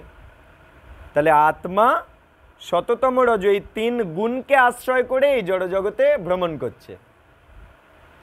এইভাবে জড়া প্রকৃতিতে অবস্থিত পুরুষ বা জীব প্রকৃতির গুণগুলো ভোগ করছে। জড়জগতে এই তিনটে শতরজতমকে আশ্রয় করেই ভোগ করছে আত্মা। আর জীবাত্মা তাহলে সেই জগতে কিভাবে ভ্রমণ করছে? শুদ্ধ শতকে আশ্রয় করে। জীবাত্মা এই জগতে শতরজতম এই তিনটেকে আশ্রয় করে এই জগতে ভ্রমণ করছে। আর যে জীবাত্মারা সেই জগতে আছে তারা কিভাবে ভ্রমণ করছে? তারা শুদ্ধ শতকে আশ্রয় করে ভ্রমণ করছে। হ্যাঁ, নেক্সট কোয়েশ্চেন বলছে পরমাত্মা কাকে বলে? জীবাত্মা আমি বুঝলাম, পরমাত্মা কাকে বলে? তা উত্তরে বলছে শরীরের মধ্যে আত্মা ছাড়া আর একটা পরম ভোক্তা আছে। একজন গৌণ ভোক্তা, একজন মুখ্য ভোক্তা। বলছে একজন মুখ্য ভোক্তা আছে যিনি পরমেশ্বর, পরম প্রভু। তিনি সকলের সমস্ত কর্মকে সাক্ষী করে রাখছে।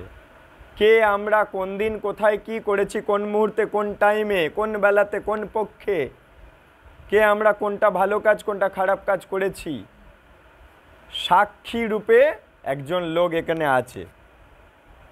সেটা কৃষ্ণের পাঠানো দূত, সেটা হচ্ছে পরমাত্মা। এবং অনুমোদন কর্তা, কোনো কর্ম করব কি না করব অনুমোদন করেন এই পরমাত্মা, তাকেই বলা হয় পরমাত্মা। পরমাত্মা সর্বব্যাপ্ত, তার হাত পা চক্ষু কর্ণ মস্তক মুখ সর্বত্র ছড়িয়ে আছে। পরমাত্মা সমস্ত ইন্দ্রিয়ের প্রকাশক, অর্থাৎ এই পরমাত্মা থেকে আমার ইন্দ্রিয়গুলো প্রকাশ পেয়েছে।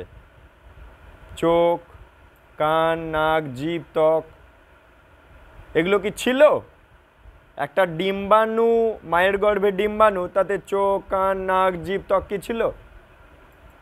বা পুরুষদের যে শুক্রাণুর মধ্যে কি চোখ, কান, নাক, জিভ, ত্বক, হাত পা মুখ উপস্থ পায়ু, এগুলো কি ছিল? ছিল না। মন বুদ্ধি ছিল, মন বুদ্ধি অহংকার সূক্ষ্ম দেহটা শুক্রাণুর মাধ্যম দিয়ে ডিম্বাণুর মধ্যে প্রবেশ করেছে, ওটা ছিল। কিন্তু জীবাত্মা পরমাত্মাও ছিল শুক্রাণুর ভেতরে, কিন্তু স্থূল এই ইন্দ্রিয়গুলো ছিল না। তাহলে এই ইন্দ্রিয়গুলো কে প্রকাশ করালো মায়ের গর্ভে? ধীরে ধীরে ধীরে ধীরে পুষ্ট হয়ে বড় হলো কিভাবে? সেটা হচ্ছে ওই পরমাত্মা করিয়েছে। হ্যাঁ, মায়ের গর্ভ একটা সন্তানকে সুরক্ষা দেয়, তাকে বড় করায়, আর মায়ের স্তন তাকে পুষ্টি দান করে। এই জন্য মায়েদেরকে বলা হয় আপনারা অষ্টাঙ্গ মানে দণ্ডবাদ যে প্রণাম, ওই প্রণামটা করতে নেই। হ্যাঁ, কারণ এইখানে এটার দ্বারা একটা জীব সুরক্ষা পায় এবং আবার একটা জীব পুষ্টি পায়। এই জন্য মায়েদেরকে দণ্ডবাদ প্রণাম করা বারণ আছে। এছাড়া এগুলো ভগবানের সেবায় লাগে, তো এগুলো মাটিতে পড়ে গেলে, যেমন ভগবান কৃষ্ণ যশোদা মায়ের স্তন অমৃত পান করেছেন এবং যশোদা তার গর্ভ ব্যবহার করেছে, ভগবানকে আশ্রয় দিয়েছে, তো সেগুলো ভগবানের সেবায় লাগে। যে কোনো জিনিস, ধরো একটা ফুল মাটিতে পড়ে গেলে সেটা প্রকৃতি মাতার সেবায় চলে যায়, ওটা তো দেবী, ওই দেবীর সেবায় চলে গেল, তখন ওটা নিয়ে ভগবানের সেবায় আর দেওয়া যায় না। এই জন্যে যখন ভূমাতার উপরে পড়ে গেল হাত থেকে ফুলটা তুলতে গিয়ে, তখন ওই দেবী বসুন্ধরা প্রকৃতি মাতা দেবীর সেবায় চলে গেল ওটা। ওইটা নিয়ে এবারে ভগবানের সেবায় আর দেওয়া যায় না। একইভাবে এগুলো যখন মাটিতে ঠেকবে তখন সেটা দেবীর মায়ের সেবায় লেগে গেল, সেটা তখন আর ভগবানের সেবায় যাবে না। জন্য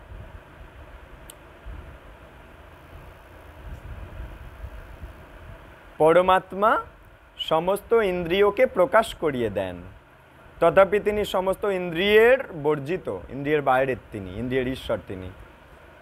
তাহলে আমার ইন্দ্রিয়গুলো মায়ের গর্ভে ফুটিয়ে দিয়েছেন পরমাত্মা, এই জন্য ইন্দ্রিয় আমি বানাইনি, ইন্দ্রিয় কৃষ্ণ বানিয়েছে। তার মানে আমার ইন্দ্রিয়গুলো কৃষ্ণ বানিয়েছে। তাহলে আমার ইন্দ্রিয়গুলো যেটা মনে করছি আমার, ওটা আসলে আমার নয়, যিনি বানিয়েছেন তার।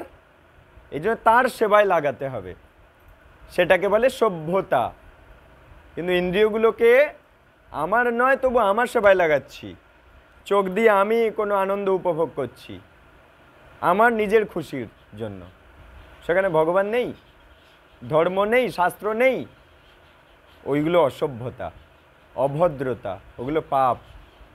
কান দিয়ে খালি আমার নিজের কথা, নিজের সুখের কিছু কান দিয়ে ভোগ করছি, ভগবানকে কেন্দ্র করে নয়। এই ভালোভাবে বসো, বাবুই বসো, এই দিকে সামনে সরে এসো। চোখ, কান গেল, নাক বা জিহ্বা বা ত্বক, হাত, পা, মুখ, উপস্থ পায়ু, এগুলো সবকে বলে ঋষিক বা ইন্দ্রিয়। এগুলো বানিয়েছেন যিনি, তার নাম ঋষিকেশ।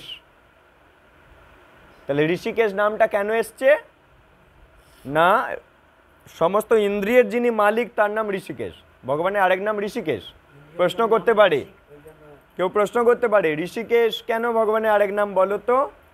তখন বলতে হবে যে প্রভুজি বা মাতাজি যিনি জিজ্ঞাসা করছেন তাকে বলতে হবে ঋষিক মানে আমার সমস্ত ইন্দ্রিয়গুলো, আর ইন্দ্রিয়গুলো যিনি বানিয়েছেন তাকে বলে ঈশ। ঈশ মানে মালিক, ইন্দ্রিয়ের মালিক। তাহলে ঋষিক ঈশ, ঋষিক মানে ইন্দ্রিয় আর ঈশ মানে মালিক। তাহলে ইন্দ্রিয়ের মালিক যিনি, তিনি হচ্ছেন কৃষ্ণ। আমার ইন্দ্রিয়গুলো কৃষ্ণ বানিয়ে দিয়েছে, তাই এগুলো কৃষ্ণর সেবায় লাগালে আমার আত্মা কৃষ্ণ প্রেম লাভ করে বেরিয়ে যাবে এখান থেকে, আর এগুলো নিজের সেবায় লাগালে এখানে আটকে যাবে। আচ্ছা, যদিও তিনি সকলের পালক, তবুও তিনি সম্পূর্ণরূপে অনাসক্ত। তিনি সবাইকে পালন করছেন, কিন্তু অনাসক্তভাবে পালন করছেন। দেখুন, ভগবান আমার আপনার সবার পালন করছেন, কিন্তু অনাসক্তভাবে পালন করছেন। একইভাবে কোনো মা তার সন্তানকে পালন করবে, লালন করবে, বড় করবে, কিন্তু অনাসক্তভাবে। এখন সেই বাচ্চাটা যদি বড় হয়ে বলে মা আমি কৃষ্ণ প্রচার করব, কৃষ্ণর শিক্ষা সবাইকে দান করে সমাজের কল্যাণ করব, মার আসক্ত হয়ে বলবে না যে না না তোর কৃষ্ণ ভক্ত হতে হবে না, তোর তিলক পড়তে হবে না, তুই গীতা পড়তে হবে না, একদম সাধু সঙ্গে তুই যাবি না। কারণ জানে গেলে সে সমাজের সেবার জন্য আমার নিজের সেবা না লাগতে পারে। তার মানে মা আসক্ত হয়ে তাকে বড় করেছে, কিছু ফল পাওয়ার আশায় বড় করেছে। এটাকে বলে সকাম কর্ম। ভগবান আমাদের পালন করছেন কিন্তু অনাসক্তভাবে। একইভাবে আমরা সবাইকে লালন পালন করব কিন্তু অনাসক্তভাবে, বদলে কিছু পাওয়ার আশায় নয়। সে যদি অনাসক্তভাবে বড় করলো, তাহলে বুঝতে হবে ছেলে যেই বললো আমি সমাজের ভগবানের শিক্ষা প্রচার করে ভগবানকে খুশি করে সমাজের কল্যাণ করতে চাই, অমনি সে খুশি হবে। তখন প্রমাণ হয়ে যাবে সে অনাসক্তভাবে লালন পালন করেছে। আর যদি সে আসক্তভাবে লালন পালন করে, সে খুশি হবে না কথাটা শুনে।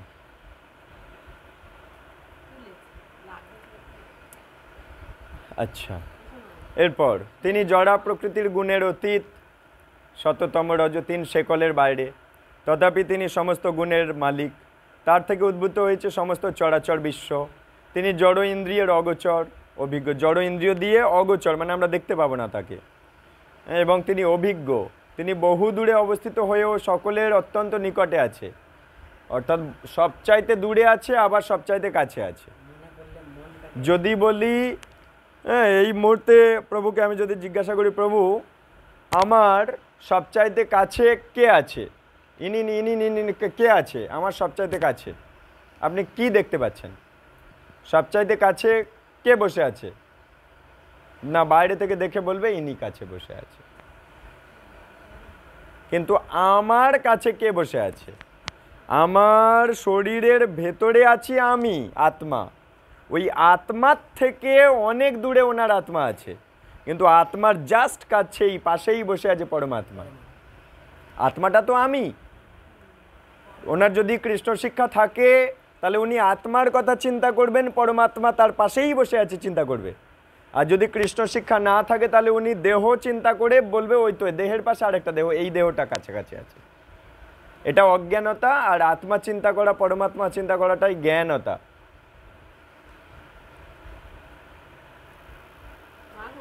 পরমাত্মাকে যদিও সর্বভূতে বিভক্ত রূপে বোধ হয়, কিন্তু তিনি অবিভক্ত। অর্থাৎ দেখে মনে হচ্ছে এনার পরমাত্মা আলাদা, আমার পরমাত্মা আলাদা, ওনার পরমাত্মা আলাদা, ওনার পরমাত্মা আলাদা। এরকম মনে হতে পারে যে এনার একটা পরমাত্মা, এনার আরেকজন পরমাত্মা, ওনার আরেকজন পরমাত্মা, কিন্তু না, এনার মধ্যে যে ব্যক্তি বসে আছে এনার মধ্যেও সেই ব্যক্তিই পরমাত্মা রূপে বসে আছে, একই ব্যক্তি বসে আছে। এটা জানতে হবে। তিনি সবার পালক, সংহারকর্তা, সৃষ্টিকর্তা। তিনি সকলের হৃদয়ে অবস্থান করেন। ঠিক আছে? আচ্ছা, এখন একটা খুব সুন্দর প্রশ্ন করেছে। এই পবিত্র প্রশ্নটা শোনো। বলছে যারা আত্মাকে জানতে পারে না তারা কিভাবে মৃত্যুময় সংসার অতিক্রম করতে পারবেন? যারা আত্মাকে জানতে পারলো না, মৃত্যুময় সংসার তারা কিভাবে অতিক্রম করবেন? ভালো প্রশ্ন। যারা আত্মাকে জানতে পারলো না তারা কি করে এই মৃত্যুময় সংসার থেকে বেরোবে? ঠিক আছে, তো তার উত্তর বলছে শোনো। সদ্গুরু আচার্যদের উপদেশ নিষ্ঠা সহকারে সাধন করার মাধ্যমে মৃত্যুময় সংসারকে অতিক্রম করা যাবে।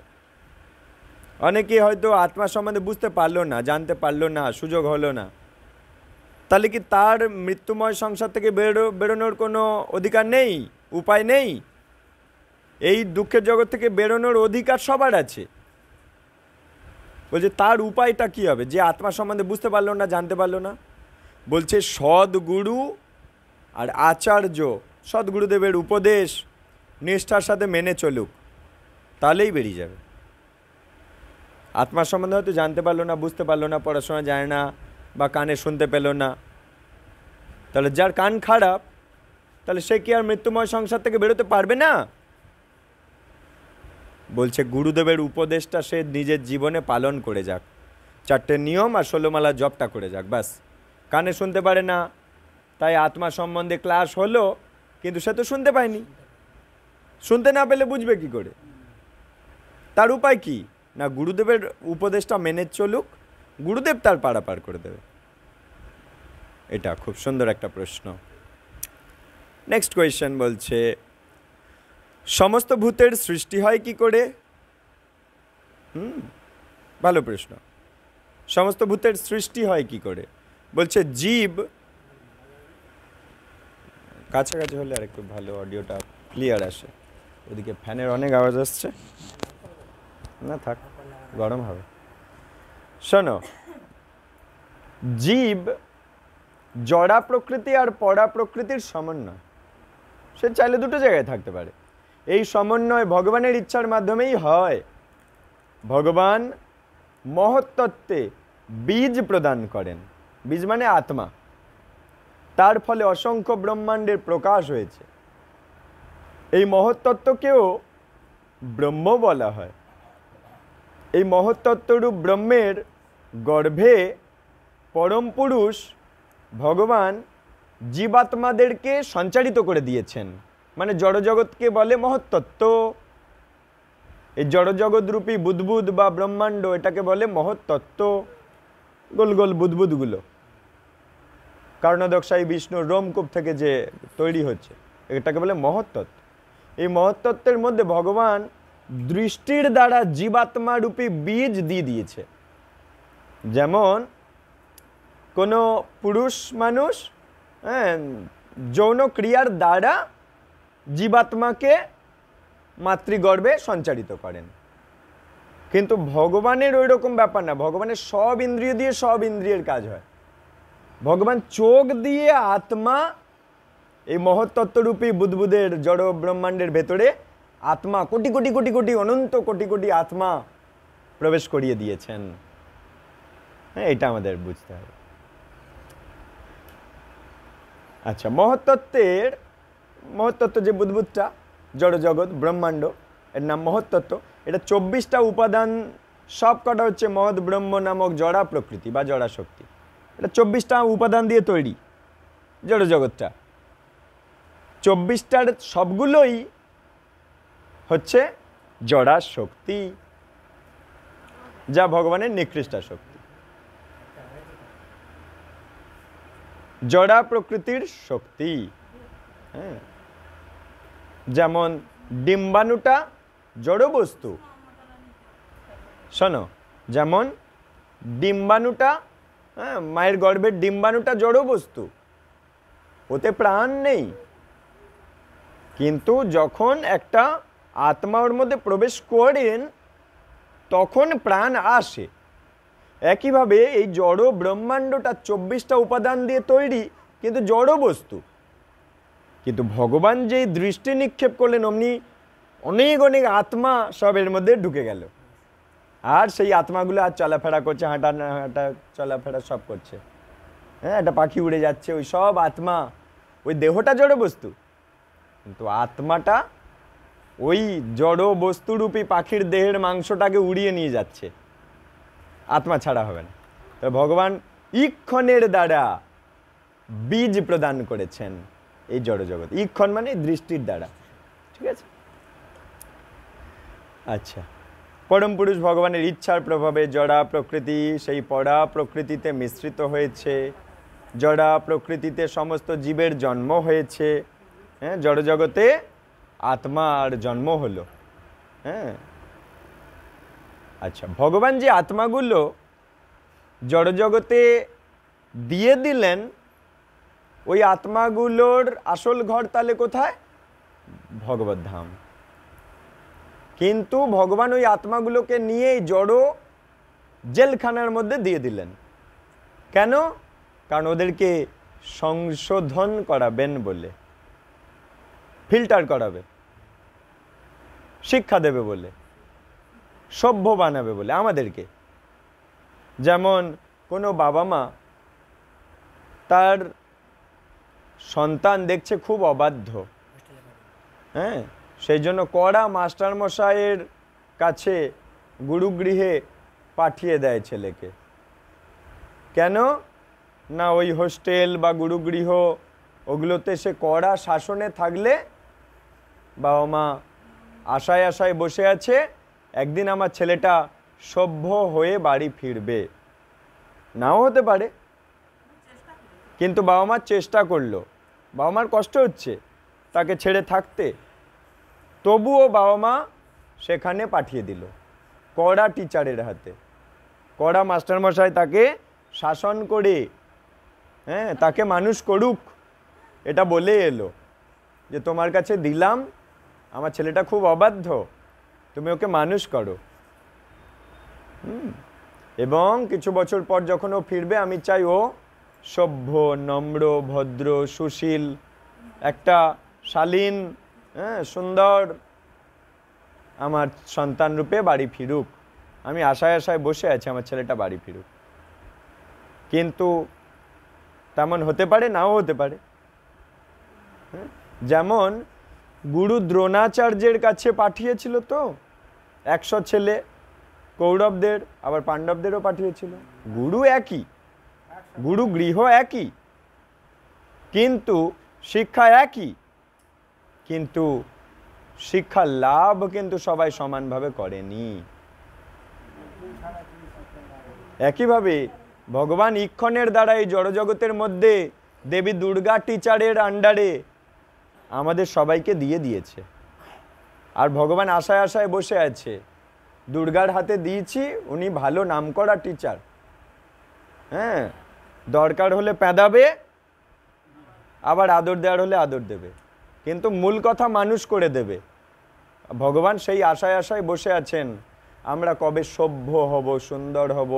ওই যে একটু আগে আলোচনা হচ্ছিল, অমানিত্য, অহংকার শূন্যতা, দম্ভ শূন্যতা, হ্যাঁ, জন্ম মৃত্যু জরাব্যাধি যে দোষ দেখতে শেখা, হ্যাঁ, এই যা যা আলোচনাগুলো হচ্ছিল, ওই শিক্ষাগুলোই শিক্ষিত হয়ে বাড়ি ফিরবো সেই আশায় ভগবান বসে আছে।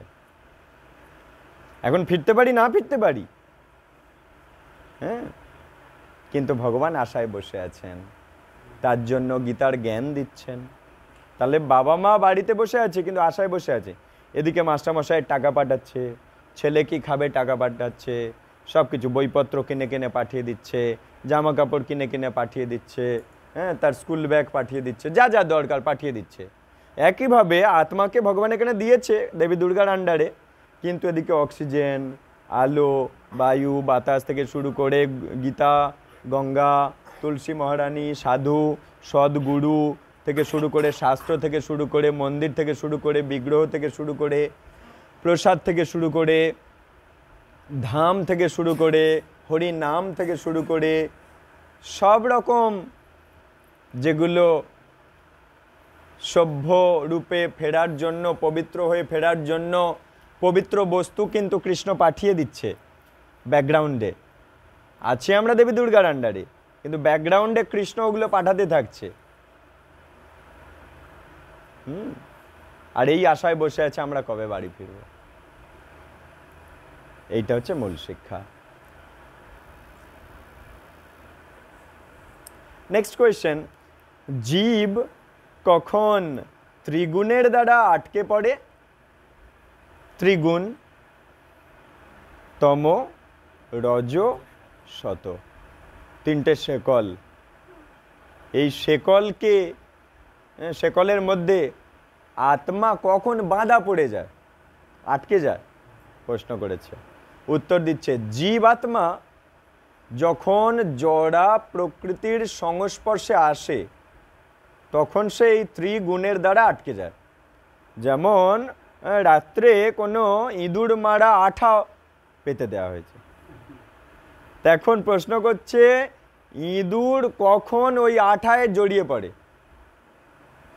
না, রাত্রেবেলা যেই ও দেখে লোকজন নেই, হ্যাঁ, ও দেখছে আমি এবার উৎপাত করব বলে উৎপাত করতে যায়, ওই আঠার উপরে কারসাজি যেই করে আটকে যায়। একইভাবে এখানে প্রশ্ন করেছে, জীবাত্মা কখন শত, রজ, তম এই তিন শেকলে আটকে যায়? বলছে যখন জড়া প্রকৃতিকে ভোগ করার ইচ্ছা জাগে আর এই তিনটে শেকলে বাঁধা পড়ে যায়, তখন সেই ত্রিগুণের দ্বারা আটকে যায়। যেহেতু জড়া প্রকৃতি থেকে শত, রজতম এই তিনটে গুণ প্রকাশ হয়। হ্যাঁ, রজগুণ তার মানে কি? কাম, হ্যাঁ, লোভ, অতি কর্ম, উদ্যমতা, ওইগুলো যেই করতে চায় রজগুণ তাকে বেঁধে ফেলে। পুণ্য কর্ম করব, স্বর্গে যাব, এই বাসনা যেই করে অমনি শত শিকলে আটকে যায়। হ্যাঁ, নেশায় ডুবে থাকবো, চেতনা হারিয়ে ফেলবো, চেতনা আছে বলে চিন্তা হচ্ছে বাড়ি ছেলেটার রোগ কি করে সারবে, চেতনাটাই নষ্ট করে দিই, চেতনাটা নষ্ট করে দিই 4 ঘন্টা 5 ঘন্টা 10 ঘন্টার জন্যে। হ্যাঁ, এক প্যাক সাট্টু খেয়ে নিই, তা নিয়ে আমার চেতনাটা অ্যাটলিস্ট 10 ঘন্টার জন্য তো কেউ আমায় ডিস্টার্ব করবে না, আর কেউ কিছু বললেও আমি বুঝতেও পারবো না, 10 ঘন্টা একটা অন্য জগতে তো আমি চলে যেতে পারি। যেই চিন্তা করলো অমনি তম শিকল তাকে বেঁধে ফেললো, প্রকৃতির তম সব জিনিসপত্র তার কাছে চলে এলো, খেলো, 10 ঘন্টা নর্দমায় ঘুমালো। এইভাবে শত রজতমর আন্ডারে আটকে যায়। এই তিনটের দ্বারাই জড়জগৎকে আত্মা যেই ভোগ করতে চেষ্টা করে অমনি এই তিনটে ভোগের আয়োজন করে, প্লাস বেঁধেও ফেলে। যেমন ডাক পাখির ওই ঘুনিটা, ওর ভেতরে ধান দেওয়া আছে, ভোগের আয়োজন আবার বন্ধনেরও কারণ। ওর ভেতরেই ভোগের আয়োজন আছে, আবার বন্ধনেরও আয়োজন আছে। একইভাবে এই জড় জগতে ভোগের আয়োজন প্লাস বন্ধনের আয়োজন আছে। মামে বজে প্রপদ্যন্তে মায়া মে তং তরন্তিতে। কিন্তু এর থেকে বেরোনোর উপায় এটা, মামে বজে প্রপদ্যন্তে মায়া মে তং তরন্তিতে। মাম এব যে প্রপদ্যন্তে, যে আমার চরণে প্রপত্তি করে, শরণাগত হয়, মায়া মে তং তরন্তিতে, ওই মায়ার গাঁটগুলো, বন্ধনগুলো পায়ে আটকে গেছিল, খুলে যায়। উপায়ও আছে।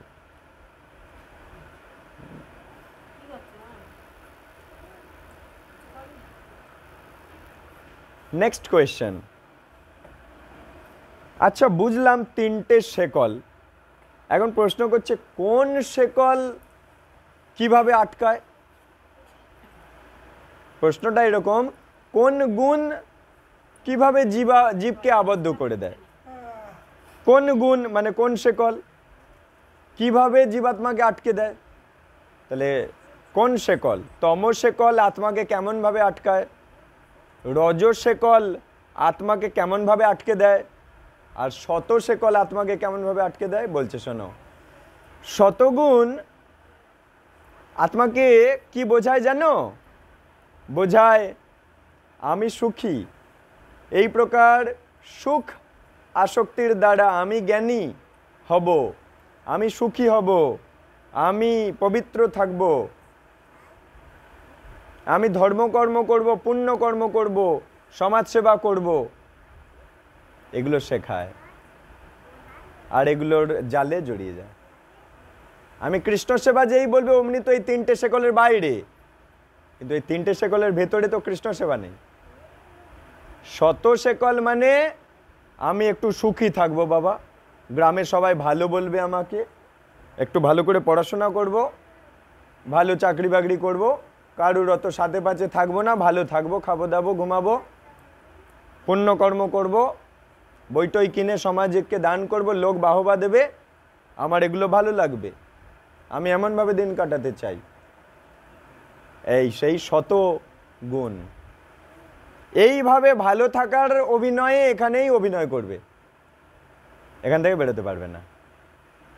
তাই বলছে শতগুণ মনে হচ্ছে ভালো, নামে ভালো, কিন্তু আসলে ওটা শেকল, ভালো শেকল। দেখতে বাইরে থেকে দেখতে ঝাঁ চকচকে, শতগুণ সাত্ত্বিক গুণ, ভালো গুণ। এই সাত্ত্বিক গুণ থেকেই শুদ্ধ সত্যতে যেতে হবে, কিন্তু শুধু সাত্ত্বিকে আটকে থাকলে বেরোনো যাবে না, এটা বোঝার বিষয় আমাদের। শতগুণ জীবকে আমি সুখী, এই প্রকার সুখ আসক্তির দ্বারাও আমি জ্ঞানী, এই প্রকার জ্ঞান আসক্তির দ্বারাই আটকে দেয়। আমি আরো জ্ঞান নেব, আমি আরো সুখে থাকার চেষ্টা করব, এগুলো শতগুণ আটকে দিচ্ছে এইভাবে। রজগুণ কি বোঝায় জানো আত্মাকে?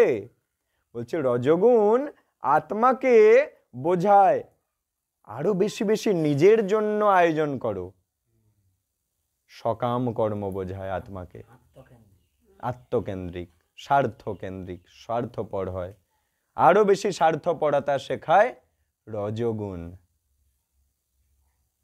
যে তোমার এখন চাকরি জোগাড় করে নেওয়ার বয়স, এই বয়সে তুমি সমাজের কাজ করছো, কৃষ্ণ শিক্ষা দান করছো, এই বয়সটা চলে গেলে চাকরির বয়স চলে যাবে, পড়াশোনা পাবে না, পড়াশোনা ভুলে যাবে, চাকরির কম্পিটিশনে চাকরি পাবে না, বয়স হয়ে যাবে, বিবাহ হবে না।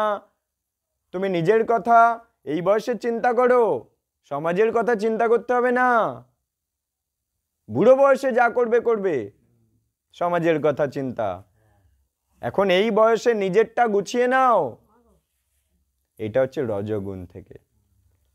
রজগুণ আত্মাকে বোঝায় স্বার্থপর হও, নিজের কথা চিন্তা করো, এটা রজগুণ, সকাম।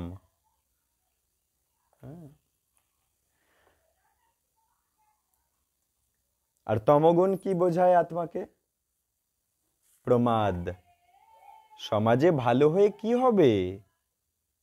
পাগলাটে হয়ে ঘুরে বেড়াও। হ্যাঁ, বেশি কর্ম করে কি হবে? অলস হও। আজ কাজে যেতে হবে না, আজ নামট্ট প্রচারে যেতে হবে না, অলসতা দেখাও। পাশবালিশটা নাও আর একটু ঘুমাও না 2 ঘন্টা। এই তমগুণ আত্মাকে এটা শেখায়, আত্মাকে বোঝায় অলস হও না। কত ভালো লাগছে অলসতা, দেখো দেখো কত অলসতা ভালো লাগছে। আরেক 2 ঘন্টা ঘুমালে তো ভালো হতো, শরীরে ঘুম দরকার আছে। হ্যাঁ, আর 2 ঘন্টা ঘুমাও, বৃষ্টি হচ্ছে, ওটার কি দরকার? খুব শীত পড়েছে বাবা, এত ভোরে উঠলে ঠান্ডার লেগে শরীর খারাপ হতে পারে। হ্যাঁ, ভেতরে ভেতরে মনে মনে বোঝাবে। এই প্রকৃতির তমগুণ আমাদেরকে নিদ্রায় থাকতে বলবে, অলসতায় থাকতে বলবে, অবহেলায় থাকতে বলবে, অজ্ঞানে থাকতে বলবে।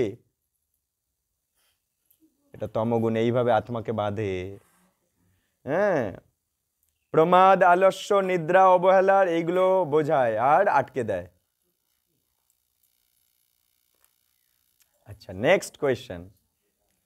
সবাই বুঝতে পারছেন তো? পরিষ্কার? আচ্ছা,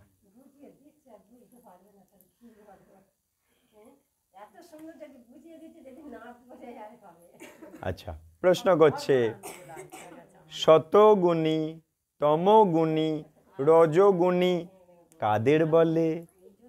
প্রশ্ন করছে শতগুণী কাদের দেখে বুঝবো, কাদের সমাজে সব রকম ব্যক্তি আছে, 3 রকমের ব্যক্তি আছে, কারণ সবাই তো আসামি। তুমি তো রাধা রানী, তুমি আর একটু বড় হও তাহলে বুঝতে পারবে।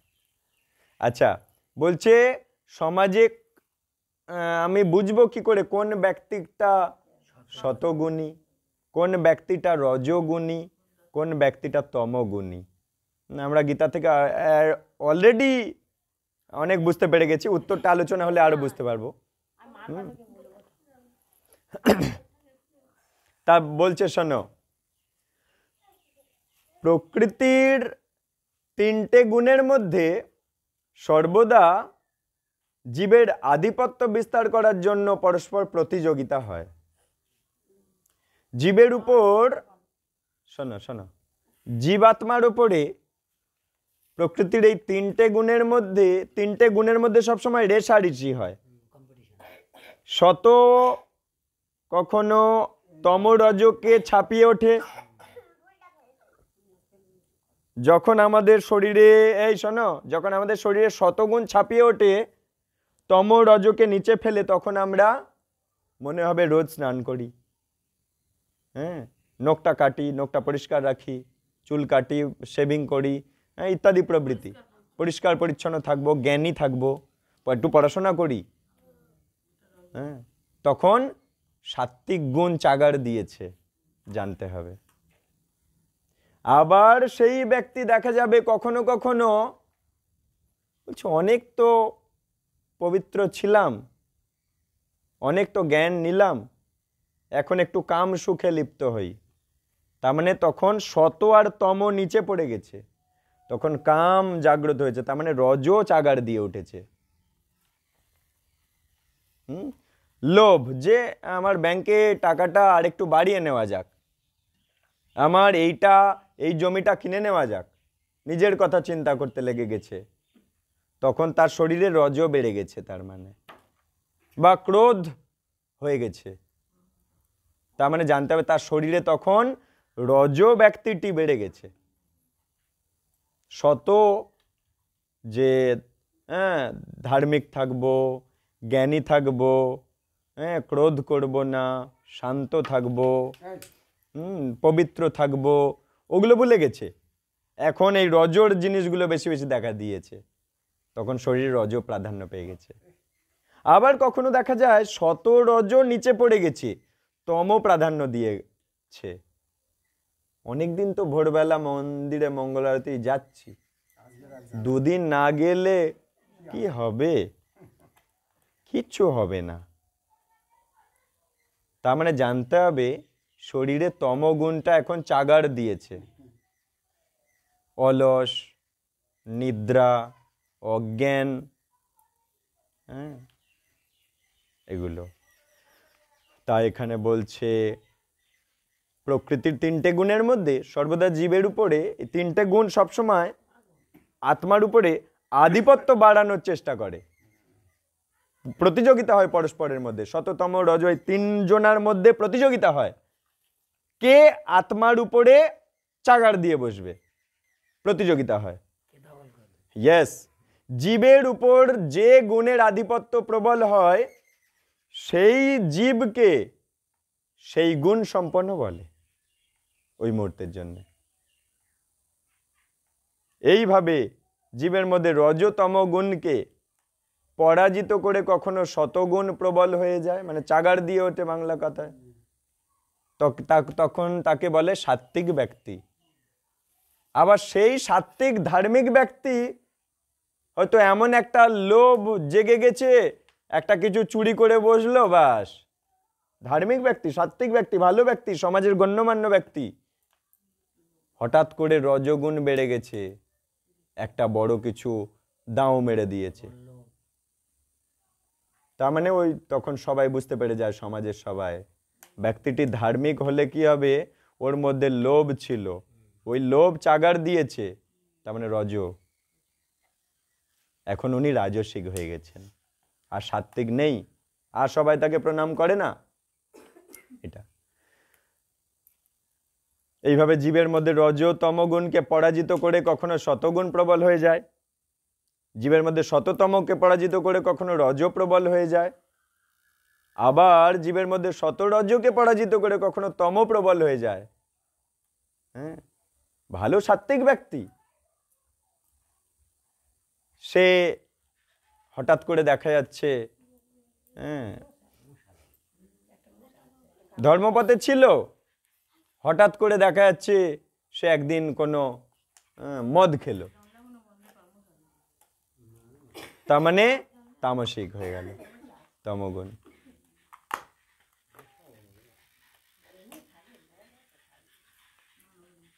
আচ্ছা, নেক্সট কোয়েশ্চেন শোনো।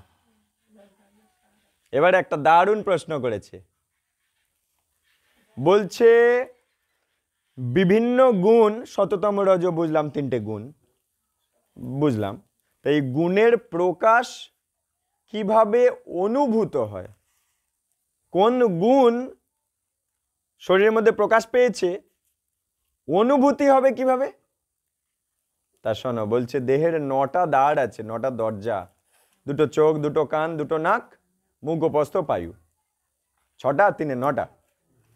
প্রতিটি দ্বারে যখন শতগুণ বিকাশ পায় তখন সে যথাযথভাবে দর্শন করতে পারে। বাবা কারেন্টটা এসে, তাহলে প্রশ্ন ছুঁড়েছে বিভিন্ন গুণ শরীরে কিভাবে প্রকাশ হয়, সেটা অনুভূত হয় কিভাবে। তা বলছে যখন শরীরে সত্ত্বগুণ বাড়ে তখন শরীরের এই 9টা দরজাতে প্রত্যেকটা দ্বারে, 2টো চোখ, 2টো কান, 2টো নাক, মুখ, উপস্থ, পায়ু, প্রত্যেকটা দরজাতে তখন শতগুণ প্রকাশ পাবে, দরজাতেই শতগুণ প্রকাশ পাবে। যেমন তখন যখন শতগুণ বাড়বে তখন সে যথাযথভাবে শ্রবণ করবে, কান সাত্ত্বিক জিনিস শুনবে, তখন চোখ দিয়ে সাত্ত্বিক ভালো জিনিস দেখবে, আর কি যথাযথভাবে স্বাদ গ্রহণ করবে, জিভ দিয়ে বা মুখ, এই যে একটা ছিদ্র, এটা দিয়ে এসে সাত্ত্বিক জিনিস সেবা করবে। তাহলে চোখ দিয়ে সাত্ত্বিক জিনিস দেখবে, কান দিয়ে সাত্ত্বিক জিনিস শুনবে, হ্যাঁ, মুখ দিয়ে সাত্ত্বিক জিনিস প্রসাদ পাবে এগুলো। এবং তখন সে অন্তরে আর বাইরে নির্মল থাকবে, বাইরে থেকেও পরিষ্কার পরিচ্ছন্ন থাকবে, কি জামা কাপড় কি নিজের গা থেকে শুরু করে সব পরিষ্কার পরিচ্ছন্ন রাখবে, ভেতর থেকেও নিজেকে পরিষ্কার পরিচ্ছন্ন রাখবে, সত্য কথা বলবে, ভেতরে ব্রহ্মচর্য ব্রত পালন করবে, নিজেকে সুচিতা মেনটেন করবে, পবিত্র রাখবে। এই তখন বোঝা যাবে এখন ওর শরীরে সাত্ত্বিক আছে। আচ্ছা, প্রতিটি দাঁড়ে তখন সুখের লক্ষণ প্রকাশ পাবে, বোঝা যাবে তার শরীরের সমস্ত দরজা তখন খুব সুখে আছে, সাত্ত্বিক গুণ সুখ দান করে, সেটাই হচ্ছে সাত্ত্বিক অবস্থা। রজগুণ বাড়লে কি হবে বলছে? লোভ, কর্মে প্রবৃত্তি, কর্ম করতে খুব উদ্যম বাড়বে, সব কাজ করে নিচ্ছে, দেখে নিচ্ছে, সে কর্মে উদ্যমতা বাড়বে রজগুণ। আর কি? শরীরে রজগুণ বাড়লে বিষয় ভোগ করার স্পৃহা বেড়ে যায়। আলোটা জ্বেলে দেন। বিষয় ভোগ করার ইচ্ছা বেড়ে যায়। শরীরে রজগুণ বাড়া মানে বিষয় ভোগ করার ইচ্ছা বেড়ে যায়। তো এই জন্য আমাদের শরীরের উপরে আমাদের সবসময় চেষ্টা করতে হবে শতগুণটা বজায় থাকুক। কিভাবে শতগুণ বজায় থাকবে? না, আমাদের ছিদ্রগুলো দিয়ে সাত্ত্বিক জিনিস বেশি বেশি দিলে শরীরে শতগুণ থাকবে, ছিদ্রগুলো দিয়ে রজগুণ বেশি দিলে শরীর মন সব রাজসিক হয়ে যাবে। ছিদ্র দিয়ে যা দেব ভেতরে, আমি যদি তামসিক জিনিসপত্র দিই ভেতরে, তাহলে শরীর মন তখন তামসিক হয়ে যাবে। আমি তামসিক দৃশ্য যদি দেখব, তামসিক খাদ্য ভেতরে দেব, তাহলে শরীর মন তখন তামসিক হয়ে যাবে। এই জন্য বেদ আমাদেরকে বলেছে সর্বদা আহারের ওপরে সচেতন থাকবে, কি শরীরের ভেতরে দিচ্ছি, চোখ দিয়ে কি দিচ্ছি, কান দিয়ে কি ভেতরে দিচ্ছি, মুখ দিয়ে কি ভেতরে দিচ্ছি, নাক দিয়ে কি ভেতরে ঘ্রাণ নিচ্ছি, সবসময় সচেতন থাকবে। যদি আমরা সাত্ত্বিক বস্তু শরীরের ভেতরে দেব, আমার শরীর মন সাত্ত্বিক হবে। রাজসিক বস্তু শরীরের ভেতরে দেব, শরীর মন রাজসিক হয়ে যাবে। তামসিক দেব, তামসিক হয়ে যাবে। এটা আমাদের, এই জন্য আমাদের বেদ বলছে কি? আহার শুদ্ধ শতৌ শুদ্ধ, শতৌ শুদ্ধ ধ্রুব স্মৃতি। আমরা যদি আমাদের আহারটাকে শুদ্ধ আহার দেব, তাহলে আমার চিন্তা ভাবনা, আমার দর্শন, চলাফেরা, বুদ্ধি সব শুদ্ধ হয়ে যাবে, পুরো আমার সত্তাটা পবিত্র হয়ে যাবে। আর সত্য শুদ্ধ ধ্রুব স্মৃতি, সত্তাটা শুদ্ধ করতে পারলে কি লাভ? ধ্রুব স্মৃতি, অর্থাৎ আমার স্মৃতিটা ফিরে আসবে, কৃষ্ণ স্মৃতি ফেরত আসবে, জ্ঞানটা ফেরত চলে আসবে, প্রকৃত জ্ঞান জাগ্রত হবে যে আমি এই জগতের লোক নই, আমাকে ভক্তি অনুশীলন করতে হবে, ভগবানের সেবা করতে হবে, আমি ভগবানের সেবক। এগুলো জাগ্রত হতে থাকবে, একে বলে ধ্রুব স্মৃতি। আহার শুদ্ধ শতৌ শুদ্ধ, শতৌ শুদ্ধ ধ্রুব স্মৃতি।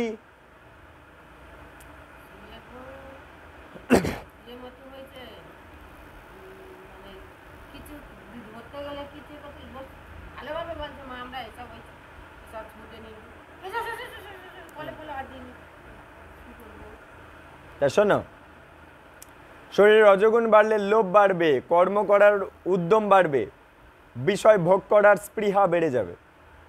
আর তমগুণ বাড়লে কি হবে? অজ্ঞানতা, অন্ধকার, প্রমাদ, মোহ এগুলো বেড়ে যাবে। আচ্ছা, নেক্সট প্রশ্ন, নেক্সট কোয়েশ্চেন বলছে 123, বিভিন্ন গুণে প্রভাবিত ব্যক্তি মৃত্যুর পর কি শরীর পাবে? ভালো প্রশ্ন। বুঝলাম শরীরে শততম রজর খেল চলে এবং নিয়ন্ত্রণ আমাদের হাতে আছে। আমি চাইলে আমার শরীর মন সাত্ত্বিক রাখতে পারি, আমি চাইলে আমার শরীর মন রাজসিক রাখতে পারি, আমি চাইলে আমার শরীর মন তামসিক রাখতে পারি। এখন প্রশ্ন ছুড়েছে, শরীর মন সাত্ত্বিক রাখলে আর মারা গেলে কি গতি? শরীর মন রাজসিক রেখে মারা গেলে কি গতি? শরীর মন তামসিক হয়ে মারা গেলে কি গতি? শোনো, শতগুণ সম্পন্ন ব্যক্তি মৃত্যুর পর তার নির্মল উচ্চতর লোক পাবে। শতগুণ অবস্থায় মরলে ঊর্ধ্ব লোকে জন্ম হবে, রজগুণ অবস্থায় মরলে এই পৃথিবীতে জন্ম হবে, তমগুণ অবস্থায় মরলে নিম্ন লোকে জন্ম হবে। নিম্নজনী পশু পাখি গাছপালা কীট পতঙ্গ, তমগুণে মৃত্যু। এবং শাস্ত্রে এটাও আছে, মানব জন্ম পেয়ে সদ্গুরু চরণ থেকে দীক্ষায় দীক্ষিত না হলে নিম্নজনী। তাই চেষ্টা করুন, সদ্গুরু চরণে এই জীবনে যেতেই হবে।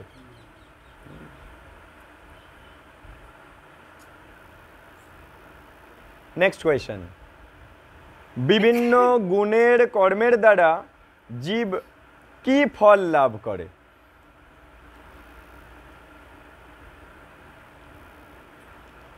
শরীরে সাত্ত্বিক গুণ পুষ্টি দিল, সাত্ত্বিক গুণকে পুষ্টি দিল, সাত্ত্বিক কর্ম করলো, কি লাভ হবে?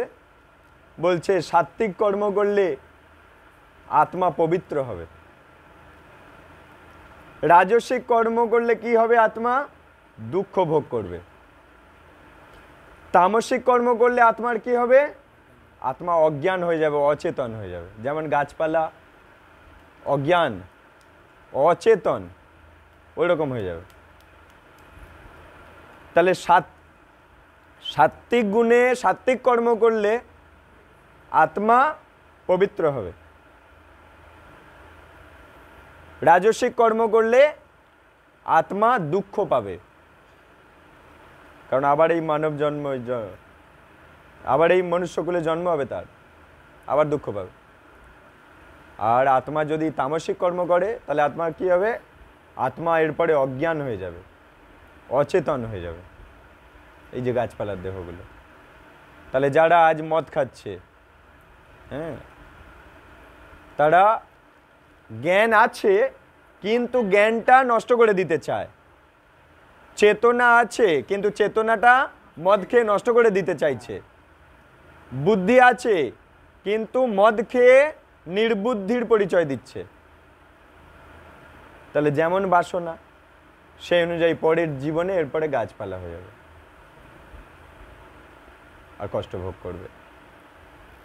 নেক্সট কোয়েশ্চেন বলছে, বিভিন্ন গুণ থেকে জীবের মধ্যে কি উৎপন্ন হয়? কোন গুণ থেকে আমাদের আত্মা কি পায়? বলছে শতগুণকে যদি আমি শতগুণ জীবন কাটাবো, সাত্ত্বিকভাবে ভালোভাবে সভ্যভাবে জীবন কাটাবো, তাহলে আমার আত্মা জ্ঞান পাবে। তামসিকভাবে জীবন কাটালে আত্মা অজ্ঞান হবে, সাত্ত্বিকভাবে জীবন কাটালে আত্মা জ্ঞান পাবে। রজগুণ থেকে জীবন কাটালে আত্মার এই শরীর দেহের মধ্যে লোভ বাড়বে, কাম বাড়বে, লোভ বাড়বে। তাহলে ওই জন্য রজ খাদ্য খেতে না করেছে। অতি তেল মশলা, অতি ঝাল, এগুলো আমাদের শরীরকে রাজসিক বানিয়ে দেয়, শরীরে কাম বাড়িয়ে দেয়। তার মানে শত্রু আরও বেশি বেশি আমার শরীরের মধ্যে কন্ট্রোল করার চেষ্টা করবে। কাম তো একজন শত্রু, ও আমার শরীরকে আরও বেশি করে কন্ট্রোল করার সুযোগ পেয়ে যাবে। যদি আমি আমার শরীরের মধ্যে বেশি তেল মশলা দেব, শরীরের মধ্যে কাম বাড়তে থাকে। ঝাল বেশি দিলে শরীরের মধ্যে কাম বৃদ্ধি পেয়ে যায়। তার মানে কামরূপী শত্রু দমন হয়েছিল যখন ওকে সরল নির্মল খাদ্য দিচ্ছি। ও দমে আছে, বেশি ছোবলাতে পারছে না। কিন্তু ওকে যদি আমি অতি তেল মশলা, ঝাল, ঝোল, হ্যাঁ, এগুলো দেব, তাহলে তখন ও আমার ওপরে ওর ব্যাঙের ছাতা গজিয়ে দেবে, দিয়ে ও ওর জায়গা করে নেবে, নিয়ে আমাকে দিয়ে ও খাটিয়ে নেবে। নিয়ে ও মজা করবে, আনন্দ পাবে। কামরূপী শত্রু আমার শরীরটাকে দিয়ে ও খাটিয়ে নেবে, ও আমার শরীরটাকে দিয়ে দাসত্ব করিয়ে নেবে। এই গোপন তত্ত্বগুলো না বুঝলে কিন্তু এগোনো যাবে না ভক্তি জীবনে। এগুলো অত্যন্ত গোপন তত্ত্ব, এগুলো সবাই বুঝতেও পারে না, বোঝানো তো অনেক দূরের কথা। কিন্তু যত আমরা আলোচনায় বসবো তত আমরা এগুলো বুঝতে পারবো। তমগুণকে যদি আমি পুষ্টি দেব, আমার শরীরে তমগুণকে পুষ্টি দেব, তাহলে ওই রকম এখানে বলছে দেখুন, তমগুণ থেকে জীবের মধ্যে অজ্ঞান বেড়ে যাবে, প্রমাদ পাগলামি করার ইয়েটা বেড়ে যাবে, মোহ মোহ মানে কোনো জিনিসের প্রতি অতি আকর্ষণ, এটা তমগুণ, এটা বেড়ে যাবে। আমাকে এটা দিতেই হবে, আমার এটা লাগবেই, আমি এটা পাবই। মোহ, এটা ছাড়া আমি বুঝতে পারছি না, দেখতে পাচ্ছি না কিচ্ছু, এটা আমার লাগবেই, বা এটা আমার আছে, এটা আমি কাউকে দেব না। দিস ইজ কল্ড মোহ, অতি আকর্ষণ। এটা শরীরে বেড়ে যাবে, ভক্তি জীবন হবে না।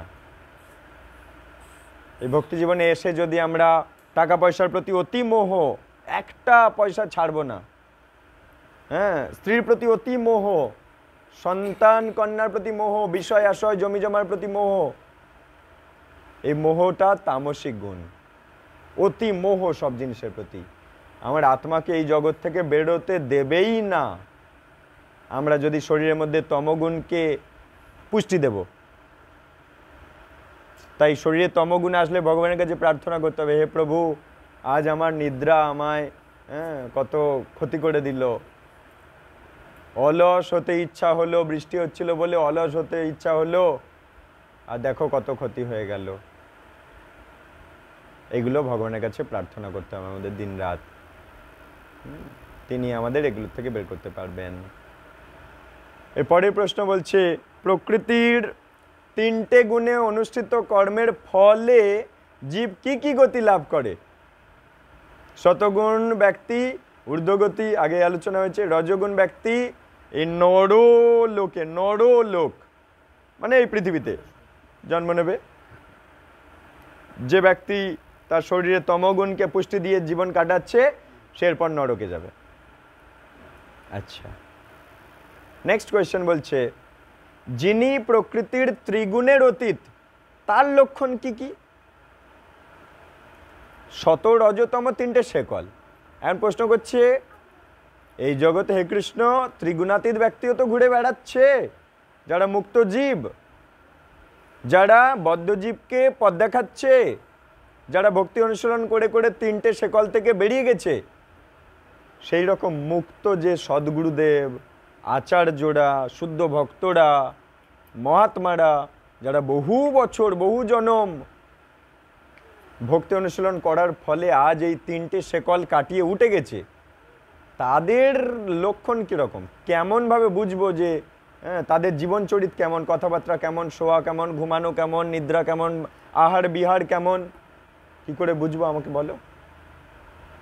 তখন তার উত্তর দিচ্ছে, যিনি গুণের অতীত, তিনি কারো প্রতি দ্বেষ করবেন না, হিংসা বিদ্বেষ শত্রুতা কারোর প্রতি করবে না। আর কি? তিনি কোনো কিছুর আকাঙ্ক্ষা করবে না যেটা আমাকে পেতে হবে। তিনি গুণের প্রভাবের প্রতি উদাসীন থাকেন, অর্থাৎ এই জড় জগতে যা কিছু হয়ে যাক উদাসীন তিনি, তার কিছু এসে যায় না। তিনি হচ্ছে ত্রিগুণাতীত হয়ে গেছেন, এই তিনটে গুণের চেয়ে বেরিয়ে গেছেন। কি কি? কারোর প্রতি বিদ্বেষ করবে না, কোনো কিছু আকাঙ্ক্ষা করবে না, আর সব কিছুর প্রতি উদাসীন থাকবেন তিনি। কি সুখ কি দুঃখ উদাসীন, কি সম্মান এসছে কি অপমান এসছে উদাসীন, কি শীত গ্রীষ্ম উদাসীন, ওনার তাতে কিছু এসে যায় না। শীতে আসলেও ভগবানের সেবা, গ্রীষ্ম আসলেও সেই ভগবানের সেবা, উদাসীন। জড়জগতের ওঠা নামাতে উদাসীন, লাভ বা ক্ষতি তাতেও উদাসীন, কারণ সবই কৃষ্ণের লাভ ক্ষতি, আমার কি? উদাসীন হয়ে যায় তিনি।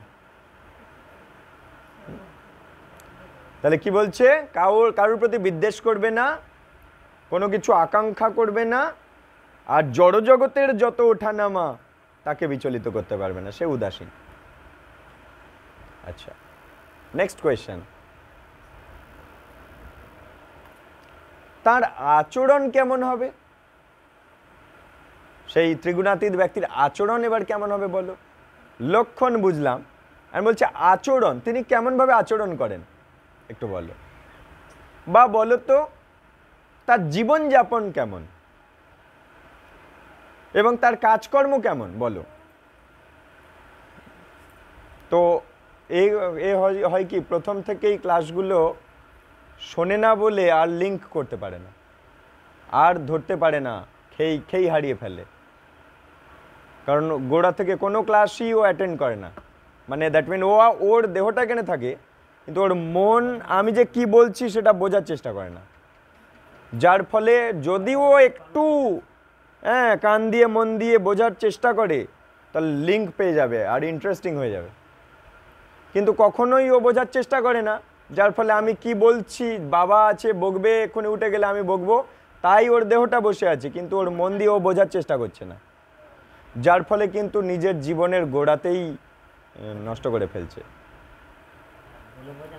ব্যাপারটা বুঝুন, ও যে এই ক্লাসগুলো পাচ্ছে ভগবান আয়োজন করে দিয়েছে, এই কৃষ্ণ শিক্ষা নেওয়ার ক্লাস, জীবনের ভিত, এমনও তো হতে পারে কিছুদিন পর আমি এখানে আর নামট্য দিচ্ছি না, হতেই পারে, এই প্রকৃতিতে অনেক কিছু হতে পারে, বলা যায় না। তার মানে কৃষ্ণ ওর জন্য আয়োজন করে দিয়েছিল 2-4-6 বছর কৃষ্ণ শিক্ষা নেবার এবং জীবনের ভিতটা শক্ত করার, কিন্তু সেই ও ভিতটা আলগা রেখে দিয়েছিল, যার ফলে কিছু বছর পর বড় হয়ে এমনও হতে পারে অসৎ সঙ্গে পড়ে এই জ্ঞানগুলোকে আর কাজে লাগাতে পারলো না, অসৎ সঙ্গ পড়ে বিভ্রান্ত হয়ে যেতে পারে এই পথ থেকে, বলা যায় না। তাই জন্য জীবন গড়ার ভিত কিন্তু এই প্রত্যেকটা ক্লাস মাধব আয়োজন করে দিয়েছে, আমরা পাচ্ছি। এরপরে এমনও তো হতে পারে মাধব অন্য কারোর জন্য আমাকে এনগেজ করে দিল, তাদের সেখানে যেতে আমাকে বলছে, তখন আপনারা হয়তো আর পাচ্ছেন না, হতেই পারে, প্রকৃতিতে এমন কোনো কিছু অসম্ভব কিছু নেই, হতেই পারে। তখন কিন্তু এই ভিত গড়ার এই পুরো সুযোগটা নষ্ট হয়ে যাবে, এটা কিন্তু ও বুঝতে পারছে না। আচ্ছা, তা যাই হোক, আমি টপিকে ফিরি। যিনি প্রকৃতির 3 গুণের অতীত, তার আচরণ কেমন হবে, জীবনযাপন কেমন হবে, কাজকর্ম কেমন হবে। আচরণ কেমন হবে, জীবনযাপন কেমন হবে, কাজকর্ম কেমন হবে। মুক্ত ব্যক্তির, আমরা বদ্ধ ব্যক্তি, আমরা বোঝার চেষ্টা করছি মুক্ত ব্যক্তি কেমন জীবনযাপন করে, কেমন কাজকর্ম করে, কেমন আচরণ করে, কারণ তবে না আমরা তাকে অনুসরণ করে নিজেকে গড়ব, তবে না আমরা তাকে অনুসরণ করে আমাদের জীবনটাকে পাল্টে নেব। তার সম্বন্ধে এই জন্য বোঝার চেষ্টা করছি। কি না বলছে, তিনি দেহ সম্বন্ধীয় তথাকথিত সম্মান অসম্মান দ্বারা প্রভাবিত না হয়ে কর্তব্য করে যায়। দেহ সম্বন্ধীয় তথাকথিত সম্মান বা অপমান, কিছুদিন সম্মান, কিছুদিন অপমান, আবার কিছুদিন সম্মান, আবার কিছুদিন অপমান, এগুলোতে বিচলিত না হয়ে কর্তব্যটা করে যায় যিনি। তাহলে বলল কি তার আচরণ কেমন না, সম্মান অপমানে বিচলিত হয় না, তার আচরণ হচ্ছে কর্তব্য করে যাওয়া, তার আচরণ কর্তব্যের দিকে, সম্মান অপমানে বিচলিত সে হয় না। তাহলে তাকে দেখে আমরাও তাহলে শিখবো, সম্মান অপমানে বিচলিত হব না, তবে আমরা তার জায়গায় যেতে পারবো একদিন। আচ্ছা, নেক্সট বলছে তার জীবনযাপন কেমন না, বলছে শত্রু মিত্রের প্রতি পক্ষপাত শূন্য। কি শত্রু কি মিত্র কারোর প্রতি পক্ষপাতিত্ব করে না, কারো দলে নাম লেখায় না, কারো দল ভারী করায় না, তার কাছে সবাই সমান, সবাই আত্মা, কোনো শত্রু নয়, কোনো বন্ধু নয়, সবাই আত্মা। তাই তিনি সবার সেবা করার চেষ্টা করে, সবার উদ্ধারের চেষ্টা করে, তার জীবনযাপন এমন। আচ্ছা, তার কাজকর্ম কেমন বলছে, কৃষ্ণ ভক্তি অনুশীলনে যারা তাকে সাহায্য করে তাদের সকলকেই প্রিয় বন্ধু বলে মনে করেন। তার কাজকর্ম কেমন? বলছে কৃষ্ণ ভক্তি, কৃষ্ণ প্রচারে যারা তাকে সাহায্য করে তিনি বোঝেন ওরাই হচ্ছে আমার বন্ধু, প্রিয় বন্ধু। এবং তার তথাকথিত শত্রুকেও তিনি ঘৃণা করেন না। তার যদি কোনো শত্রুও থাকে তিনি শত্রুকে ঘৃণা করে না। তিনি নিজে ফল ভোগের জন্য কর্ম করে না, কেবলমাত্র ভগবানের সন্তুষ্টির জন্য কর্ম করেন। তাহলে ফার্স্ট প্রশ্ন করেছে তার আচরণ কেমন? সম্মান অপমানে বিচলিত সে হয় না, এটাই তার আচরণ। সেকেন্ড প্রশ্ন করেছে তার জীবনযাপন কেমন? না, উত্তর দিচ্ছে তার কাছে শত্রু মিত্র সমান, এটাই তার জীবনযাপন। সে কারো পক্ষপাতিত্ব করে না। কিন্তু যখন কেউ তার কৃষ্ণ শিক্ষা, কৃষ্ণ প্রচার, কৃষ্ণ সেবাতে সাহায্য করে তিনি জানে যে উনি কৃষ্ণের লোক, তাই প্রিয় বন্ধু। তাই বলে শত্রুকে কেমন দেখেন? শত্রুকে ঘৃণা তাই বলে করে না, দূর থেকে সম্মান করে, ঘৃণা করে না। এটা তার আচরণ। আর কি বলছে তার কাজকর্ম কেমন? তার কাজকর্ম হলো তিনি নিজে ফল ভোগের জন্য কিছুই করে না, সে ভগবানের খুশির জন্য সব কাজ করে। তার কাজকর্ম এটাই, সে মুক্ত ব্যক্তি। তাহলে তার থেকে আমরাও, তার আচরণ থেকে আমরা মূল শিক্ষা এখানে পেয়ে যাচ্ছি।